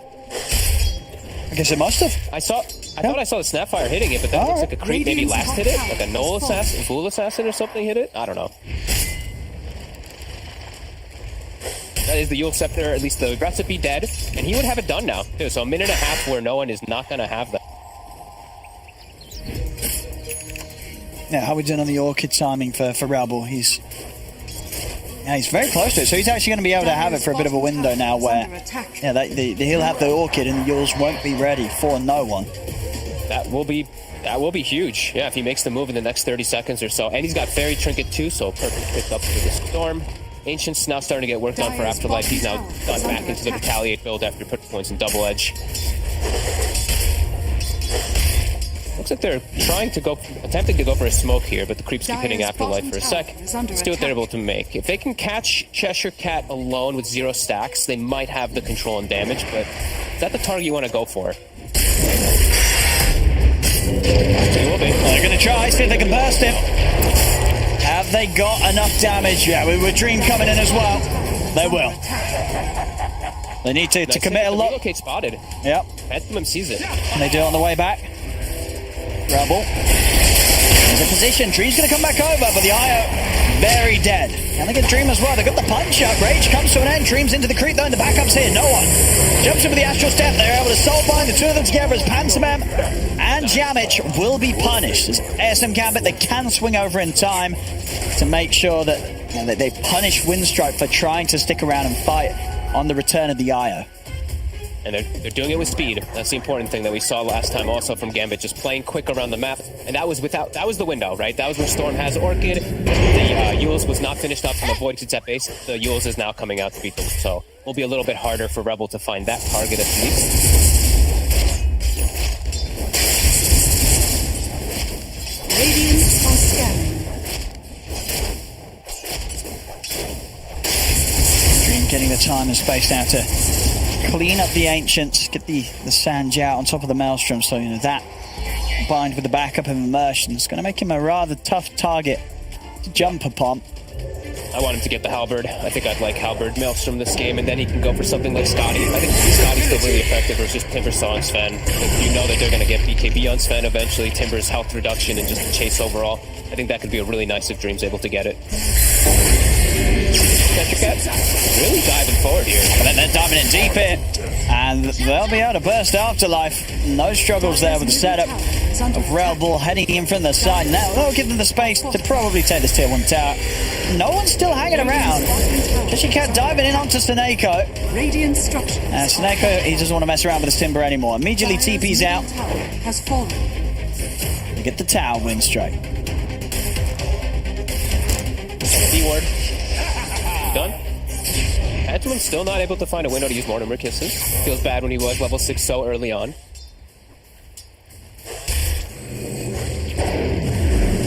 SNY instead. I mean, that's fine too. I think Halberd feels it feels really nice versus Sven overall, because he never wants to build MKB. The evasion and the disarm is super strong, but kind of just go for SNY for status res anyway. Okay. Yeah, kind of super strong. Yeah, just better for his own game personally, I guess, when it comes to farming and moving around the map, chasing down. Nothing to be found. Seneko preparing in case the jump was to be made. Is under attack. Farm-wise, yeah, Dream still keeping himself at the top. Sven catching up a little bit, but so far so good here from Dream.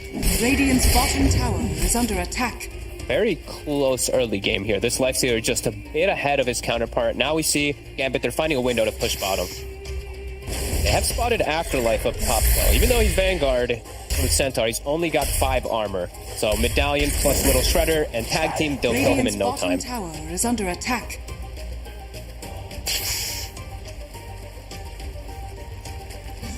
They know he's still over here too. Phantom is very well aware. Looks pinging out the side over here, but won't be able to scout him out. Chilling. Digs up a bounty rune on Radiant's Afterlife. bottom tower has fallen. Dire's top tower is under attack. Dire's structures are fortified. Very patient. I don't think he's going to be... He's sticking around. Maybe able to cut a creep wave after the tower's gone down, but... mid lane's going to be there. Yeah, just to turn up a Cheshire Cat, and that's all that's needed, really, to stop them pushing. They get the setup on top, though. They've got the Sven. And he's been left behind. I mean, that'll do there for ASM Gambit. Getting Dyrachyo once the rest of Winstrike have retreated. They're on the reload, so Immersion will just go down. What a nice... And losing the Sven. Gambit just chilling. They were just so patient from Afterlife to get some extra information, too. They did have that ward that was up there to see some PPs canceled. They just went damage.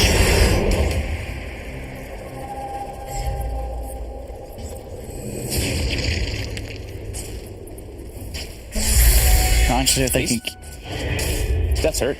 Sven getting slowed down a lot. Yeah, already now where the Lifestealer's already ahead of him, so that means he's going to have this one up of an item. This Lifestealer's actually, I like this actually. The Bastion with the SNY is also a good one. They're going to try and see if they can burst Cheshire Cat, but backup's in. They come in from the side with the snowball straight down on towards Snako. Snako falls.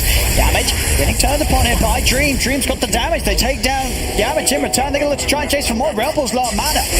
Dyrachyo comes in to try and focus the Io, but they're controlling him with the Yule Scepter. He's trying to turn a fight into Dream of the God Trick, but he just doesn't do enough damage. Now the Revenant pulls out. Dyrachyo is going to get burst down. As Dyrachyo falls yet again. Dream's game continuing to get propelled so far ahead of that of the Svens. And they continue to chase here. Panto is out to the side. He's going to try for the TP up, but the damage is there. Dream takes down another. As the distance between him and Dyrachyo Sven just grows and grows. Radiant's Dyrachyo showing back up to the fight. He's hurting his own game so much as the Sven showing back up into the fights. Dream can just fight versus him easily. Yeah. He didn't even have the SNY out because his courier actually died with his Yasha. This is before he even had his full kit of his items, and he's going to have another item on top of the Sven. Fights are starting to look quite difficult for Winstrike. Even though they got, a full Mortimer kiss off onto everybody, they still couldn't really kill any of the big targets. They only kill that Centaur.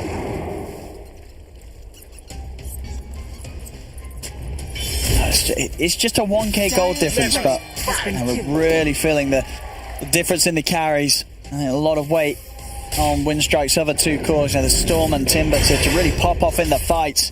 As they've got some carrying to do here whilst they buy time for the Sven. Dyrachyo to get in a place where he's going to be able to turn up and clean up in these fights. He's over to the river. They've got enough burst, they do. They're able to make the jump. Lock him down, no one will fall. Bottom tower is under attack. And they're going to get even another surprise. They're going to get the relocate kill too. Big hit from Winstrike. No one getting caught off guard, but I don't think he's expecting the consistency of chain stun coming out from Winstrike. That was really nicely done with the cookie. Perfectly using every single disable. Dyrachyo though, he has to be careful. He at least has more vision up here. And he's got the team coming over. Winstrike. Okay. Looking for Snako. Snako just hiding in the trees here. They don't see him. He throws the scan out. He knows they're all around him. Look at the ward coverage of this enemy right now. Winstrike. Not able to find Snako. Oh, very nice hiding spot. All right, Dream. This matchup starts to get pretty hard for the Sven too as it does progress. Sure, Sven starts to deal more damage, but Lifestealer's talents really start to kind of break the matchup, especially when he hits 20. Sure, it's still some time away, but as we said, evasion is going to be devastating for this Sven to deal with. And this Lifestealer just has he has a full item on top of the Sven, and it's going to just keep getting worse if he doesn't start getting a successful fight. Dire's top tower is under attack. And they're looking for him. Like, Gambit is just constantly hunting for Dyrachyo. Yeah, they know that he's having to spend time picking his game back up, and he is getting it. With the passive moments, he is able to farm that much more efficiently than Dream in comparison. He's closing the gap a little bit. Huzzah! Does he have the same backup though, right? They do almost have Solar Crest at least on the Snapfire, so that'll be nice. No blink yet on Yamich. They will get an Arcane Rune for Rebel. He's level 15, he's got Kaya too. My eternal. Pretty good moment for the Storm Spirit. No, definitely a good fight to be had here. And they see Afterlife too. These deep wards that they placed earlier, it might get them some kills here. No one scouts it. He's being careful, he knows there's a lot behind him. Taunts him. I love that Void Spirit taunt. And now an Aghanims for no one. So fights, if he's able to get these Blanket Silence, now it's hard for the Storm. Even for Timbersaw, the support's also a lot more vulnerable. Soulbind, as well as just like the Phantom and this other Silence coming out from Void Spirit, it might trip up the fights a lot before they have any BKBs. Might have to be a little careful fighting into no one right now. Dream as well, having the Basher done, so extra little bit of catch that might cause issues for the cause, especially the Storm and Timber if they try to break away. Even takes the health talent on the Life Sealer too, so look at this durability. 20 armor, 2400 HP with the... No one's in. They're going to try and start off the action. They get the jump in onto Yamich. Yamich trying to take that fancy embrace off. The little shredder being used to get those extra hits and to remove the silence. See Dream. He's going to come in and on the backline. Dream, he needs help. He's going to get it. Immersion's in with the tether. Let's get the bash off now going over towards them. They've got the Soulbind looking down the two of them. Dradshow's going to go down. Jump over from Afterlife. He finds the Who's Stopping connection onto the Timbersaw. Chessicat trying to chain away, but the bash is in. The Dream, the rest of them, they're looking for the other kills. They want to try and ignore the Timbersaw, take down the easier targets. Dream's charging down Pantomime with the Ink Swirl. They'll be able to close the gap, get the stun off. Panto gets taken out. Damage. He'll be the next target here if Dream can find him. Yamich. He's going to be able to be fine here. They won't search any further. Dream actually just TPing back, going to look to resume farming. I mean, they're of course going to be happy with that. Again, another situation where they're taking out this Sven. They're not getting, other than the kill on no one, but Dream's game continues to be perfectly fine. He's out, and the farm continues for him while Sven sits at the sidelines. And you can tell he's just perfectly fine on the Life Sealer there too. The IO coming in with the mech, this crazy sustain that pushes him over. No one does make a little bit of a mess up overextending. I think Winstrike should be quite happy and quite fortunate with the way that fight was looking. Yeah, they need BKBs. Both the Storm and the Sven now before this next fight, they need the BKB or they will just keep getting smashed. Too much silence, too much control. And Cheshire-Cat's just getting ignored in a lot of the fights. He got like soul bound up and then they just left him to do whatever as they chased the rest of the heroes.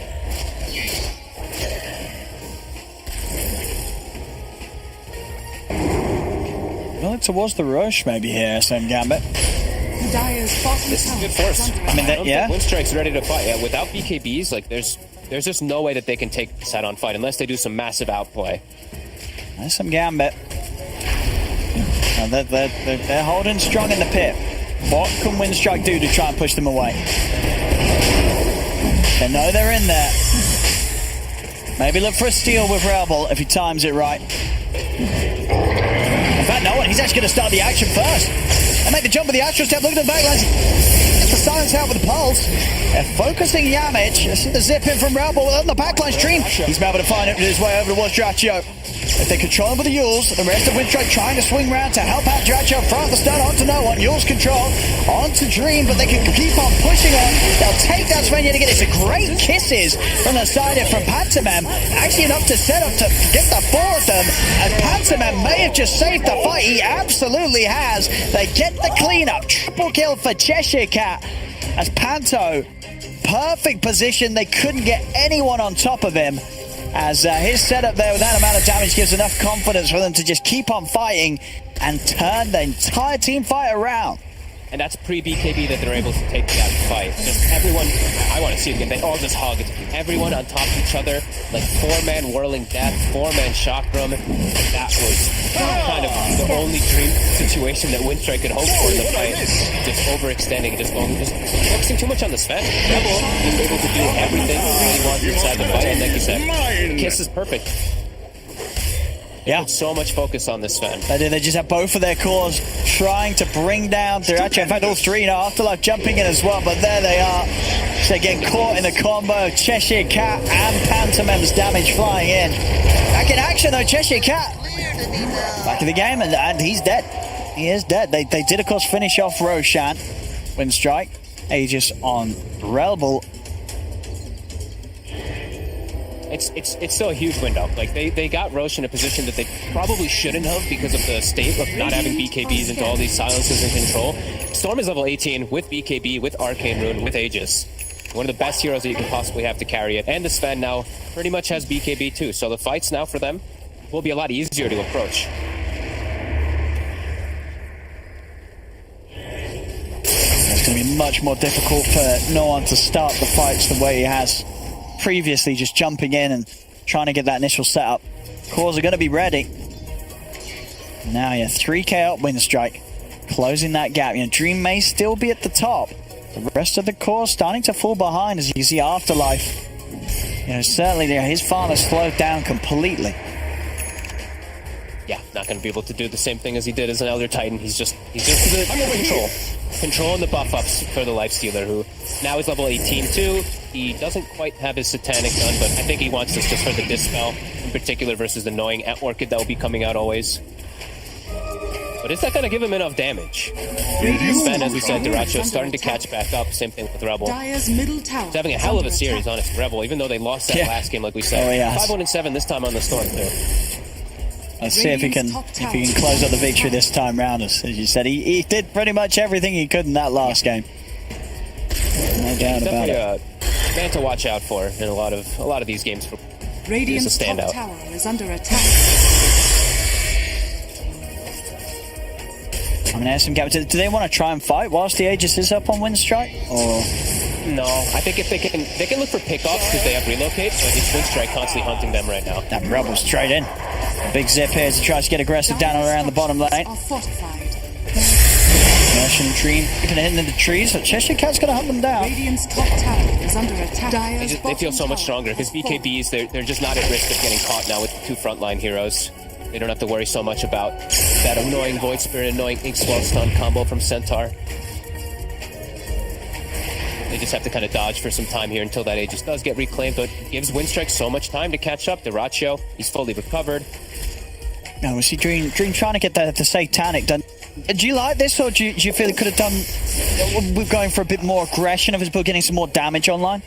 I kind of wanted him to go for more damage. I actually wanted him to stop him, something like that, so he can chase through these BKBs now that you know they're at. It's a more defensive posture. It's him trying to dispel annoying Orchids and stuff like that. But is that going to be the solution now at this point, now that you're starting to fall behind? I think you probably do want some way to deal with those BKBs besides just a Basher. And especially having the Halberd and Invasion on Cheshire Cat. And she said at the start it was going to be a good game for Timber. It's really getting to that point where it's going to be very, very hard, if not just impossible, for them to bring down Timbersaw in the fights. They'll just have to dance around him. They have to go for every other hero and then focus on the Timbersaw. But we saw, that can also be a problem. Cheshire Cat can just delete heroes if they do just forget about him for too long. Well, 19, he has got the flamethrower. Has fallen. Taking these towers without any response now from ASM Gambit. They know it's tough to turn up and do anything about these pushes from Winstrike. They're reloading though. They saw an opportunity when they're split. The Winstrike quickly collapsed on top of it.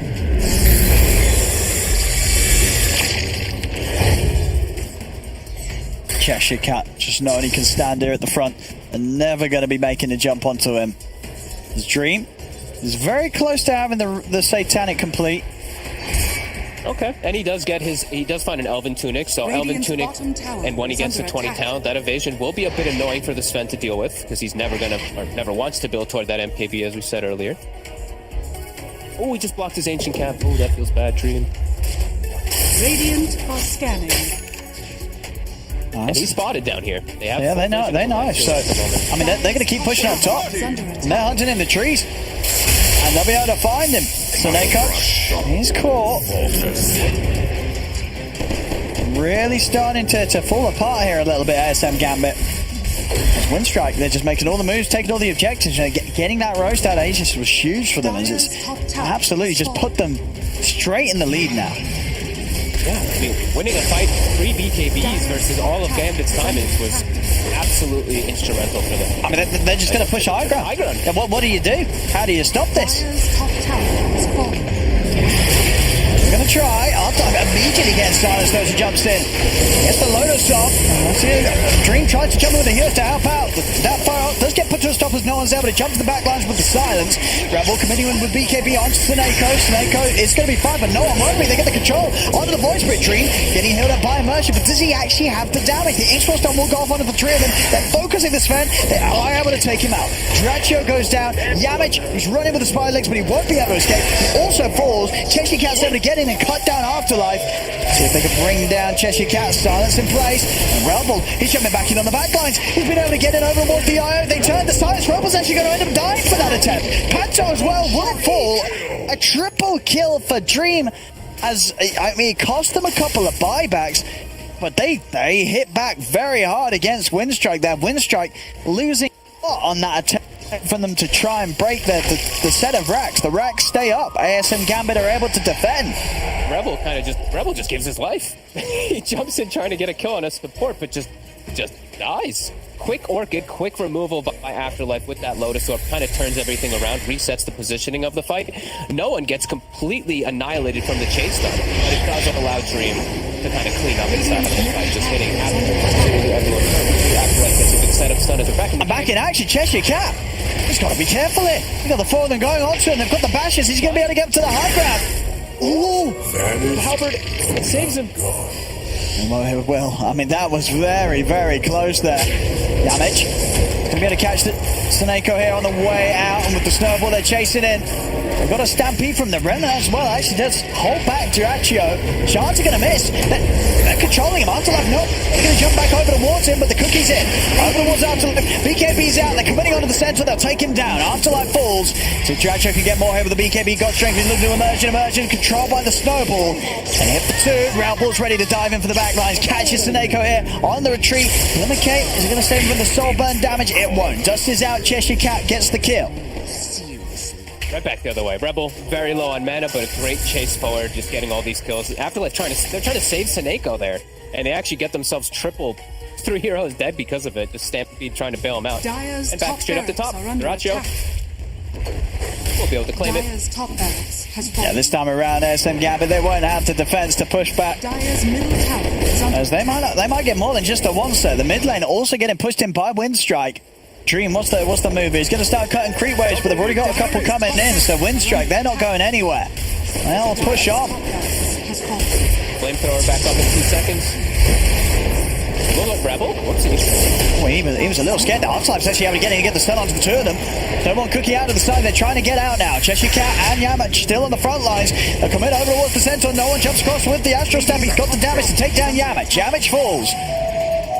So they can get the rest out there. Dream's chasing. They go for the TP. Anything to cancel it? There isn't. Cheshire Cat makes it away, but they got what they came for. The full set of racks top and the melee racks mid. Only losing Yamach for it. They'll take that any day of the week. Huge hit. No one has to be careful with his life since he did have to use the buyback earlier on, but a big hit from Winstrike just turning it back. As Roche, about a minute left on that one. Dream, we're still seeing he's super powerful, but they are kiting him around quite a lot. So he has queued up that Scotty as we kind of expected he would do versus the BKBs and that Timber, and does feel like he needs it. He really needs to carry this game pretty hard right now, it's feeling, as no one is just getting focus fired. They're sticking onto this poor Void Spirit so much. No one's gone for the beat. We'll have some, at least, defensive measures to cover himself.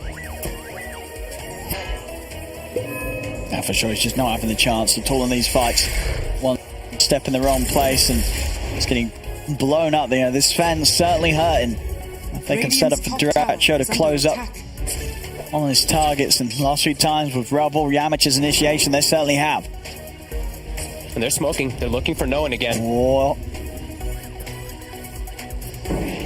Afterlife scouting things up from the high ground. Afterlife giving some good information, Dream. He's going to get halberded. You see the jump in the backlines. Rebel's gone for Snako. Snako's over to pop the charge. He's out, actually. The Stampede's pop. Rebel's now. He's got the one that's got to be careful. The BKB's pop. But they're linked together by the Soulbind. They're in onto the Storm Spirit. Phantom Embrace Silence comes in as well. Followed up by the Pulse Stream. He's on top of the Sven. Draccio, he's in trouble. They'll get back in. They'll take him down. Dream gets the 1. He gets the 2. He's over once the Storm as well. Rebel goes down. Now they're looking for Cheshire Cat. And he's been left behind. Everybody else is dead.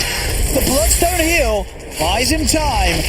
The chase is there. No one closes the gap with the Astral Step. They've got multiple silences to lock him down. The back is out. Cheshire Cat still living, but the Remnant placed perfectly, almost predicting the angle he'd try and Timber Chain out at, as this time it's ASM Gambit that Team White Winstrike.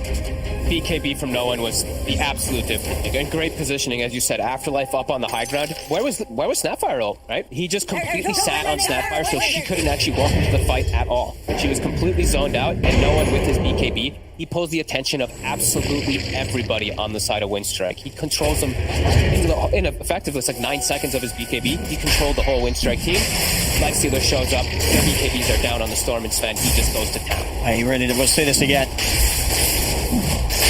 Sven taking them down one by one. As soon as this sort of comes to an end, and the fact that Dream just goes completely unchecked in the team fight. Yep. They just cannot deal with this Lifestealer staying consistently at full HP. It's just never a target that once the fight starts, anybody on Winstrike is going to feel good prioritizing. He's just too strong.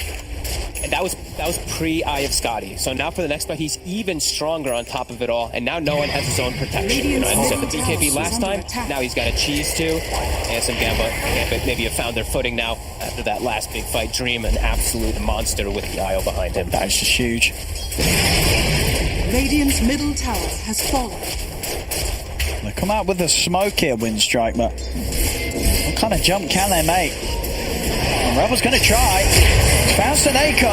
Come on with the tear there. Seneko's going to be healed up and he's going to be saved. They get the Lotus. They've got the control as well. The turn into the Who's Stop. They make the jump over towards Drancho. Drancho is able to get the BKB off the leash. It's just ruining this Storm's game. Relbel has to zip out to safety. Immersion getting healed up here by the Infest. They're trying to keep their eye alive, but the eye will still fall.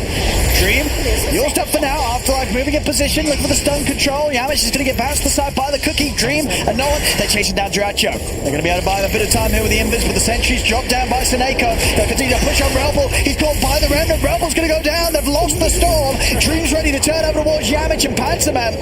Panto will buy time for himself with the Ghost Scepter. No buyback available on Relbel though. He cannot get back in the fight. Panto's going to try for the TP out, but they've got the stuns to stop it. Another kill for ASM Gambit. There's now a good bit of window. 60 seconds, no Storm. And the second fight now, where I see the leash, it sticks on like the perfect target. It gets onto the Storm Spirit the second time. The first fight it got on the Storm and the Tusk, so the Tusk couldn't snowball save. Some phenomenal RNG perhaps with the secondary leash, but just still sticking on Rebel. And Rebel tries to go save Dyrachyo, and he walks into an 8th of the Remnant and ends up getting killed from the chain stun. Oh, they're struggling massively in these last few fights. Relbel just getting completely controlled, even through the BKB, and now Dream's up to the high ground. And they still have that Aegis. Radiant structures are fortified. How do you stop this Lifestealer? Just taunting in front of them. It's under attack. All the buffs, Overcharge plus Solar Crest with the mech and the Holy Locket behind him, even a Paladin Sword on the IO to boot for even more healing. They just can't get in on him. Taking down the red. They'll have Relbel up in a few seconds. We'll see if that changes much. For the last 3 fights, it hasn't. They're trying to get on the backliners again. They're looking for Immersion. Jump in with the silence. Relbel with a big step. He's able to get the pull back onto the eye. Can they burst through Immersion in time? Immersion getting low, but no, he's fine. Immersion's able to step out of the side. Relbel's got to back off. Again, he's committed with the BKB, but he has to use it to get away. Drancho jumps in. Will manage to take down Immersion, but now he's committed. Dream, no one. They're looking to continue to keep the silence. No one's up to the high ground. Stops the ultimate here from Snapfire, but they lost Dyrachyo. Sven goes down. No one. Dream, they're still full HP. Relbel's going to jump back in, but he's got to be so careful. There's no BKB available on Relbel anymore. It's still on cooldown. They'll lose Yamage. Relbel cannot fight into this any longer. Dyrachyo commits, so he does get the kill on the IO, but he jumped in, no BKB, nothing else, just the Godstring. He 2-shots the IO, to be fair, does finish him off. But now he's dead for such a long time, and Seneko finds himself in that double bounty. Big aggressive zip here onto no one. He does not do enough damage though, and his BKB is still on cooldown. Dire's middle tower is under attack. I mean, that's one of those plays that hurts a bit. You know, that's a play. Definitely some frustration fueling that sort of move. Oh man, it's too hard for them to fight into this life. And Dream is just absolutely immortal. Like, all these buffs do, the ink swell dispels, this everything coming into play. The IO almost survives during the play. He doesn't get the cheese off, like we said, because he got two-shotted, but I do want to point out this build. I don't remember who did this the first game too, but just dodging spirits. He actually just puts all his points in stats. I didn't point that out earlier, but kind of a funny approach here from the IO. He's tanking himself up. Yeah, I guess, very selfish though. What's to make sure he's not accidentally like taking CS, or no, he's not going to be hitting any creeps. It's just all about being there, being alive here for your teammates. I'm surprised I didn't actually notice that. More focused on Dream cleaning up and everything. Well, you feel like we don't see any other IOs do this. I don't think I've seen any support IOs doing this, but it's clever. Look how he's unbelievably tanky because of it. He still dies because he gets focused so hard, but that's cool. Very cool approach. I love stats as well. All of us Dota 1 players used to love our stats. Well, they're ready to push in. Rebels up in a few seconds. Just getting reclaimed in 1 second. Okay. Go on. That's going to start things on in Cheshire Cat. They also get the control on the Dredge at the side. Cheshire Cat starting to back off. Sentinel's going to be focused first. They bring down the Sentinel with no struggles. Rumble is released again. He can't get out. Rumble goes down. Dead for 80. A tip's coming out as well from Soneco. He knows that these soul binds are just ruining the Storm's game. Dream's pushing in. Dracho, he's put the contract, but he's got to run, and he can't. The bash is there. Dracho goes down. Both cores out of the game. No buybacks for Winstrike as they're getting forced right back towards the fountain. Dream's charging in, setting up for the X-Force, then onto the two of them. Yamich and Cheshire Cat fall. They're buying back. I mean, you said he had to play without the mistakes of game 1 to take this one away, and he certainly has. No mistakes to be had here from Dream, as he's played it perfectly. As they're fighting right up towards the fountain, they know there's nothing that Winstrike can do to turn this around with their 2 main cores dead, without any measure of getting back into the action. As 5 heroes dead, no buybacks. Radiant's middle has fallen. Leashes. My god, that last one, Cheshire Cat walked in to try to bail Rebel out, and it actually just got him leashed and kicked. So a couple of these leashes just absolutely instrumental. Was it? Here from Gambit, but Dream, what a performance on the Lifestealer. Actually ends up going perfectly, and his build actually ends up being excellent, and no one being really disruptive, except for that 1 or 2 fights that they had around Ancients.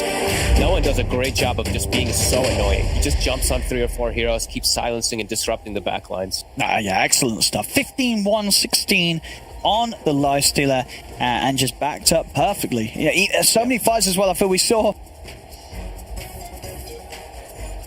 Rel, but he knew that he had to deal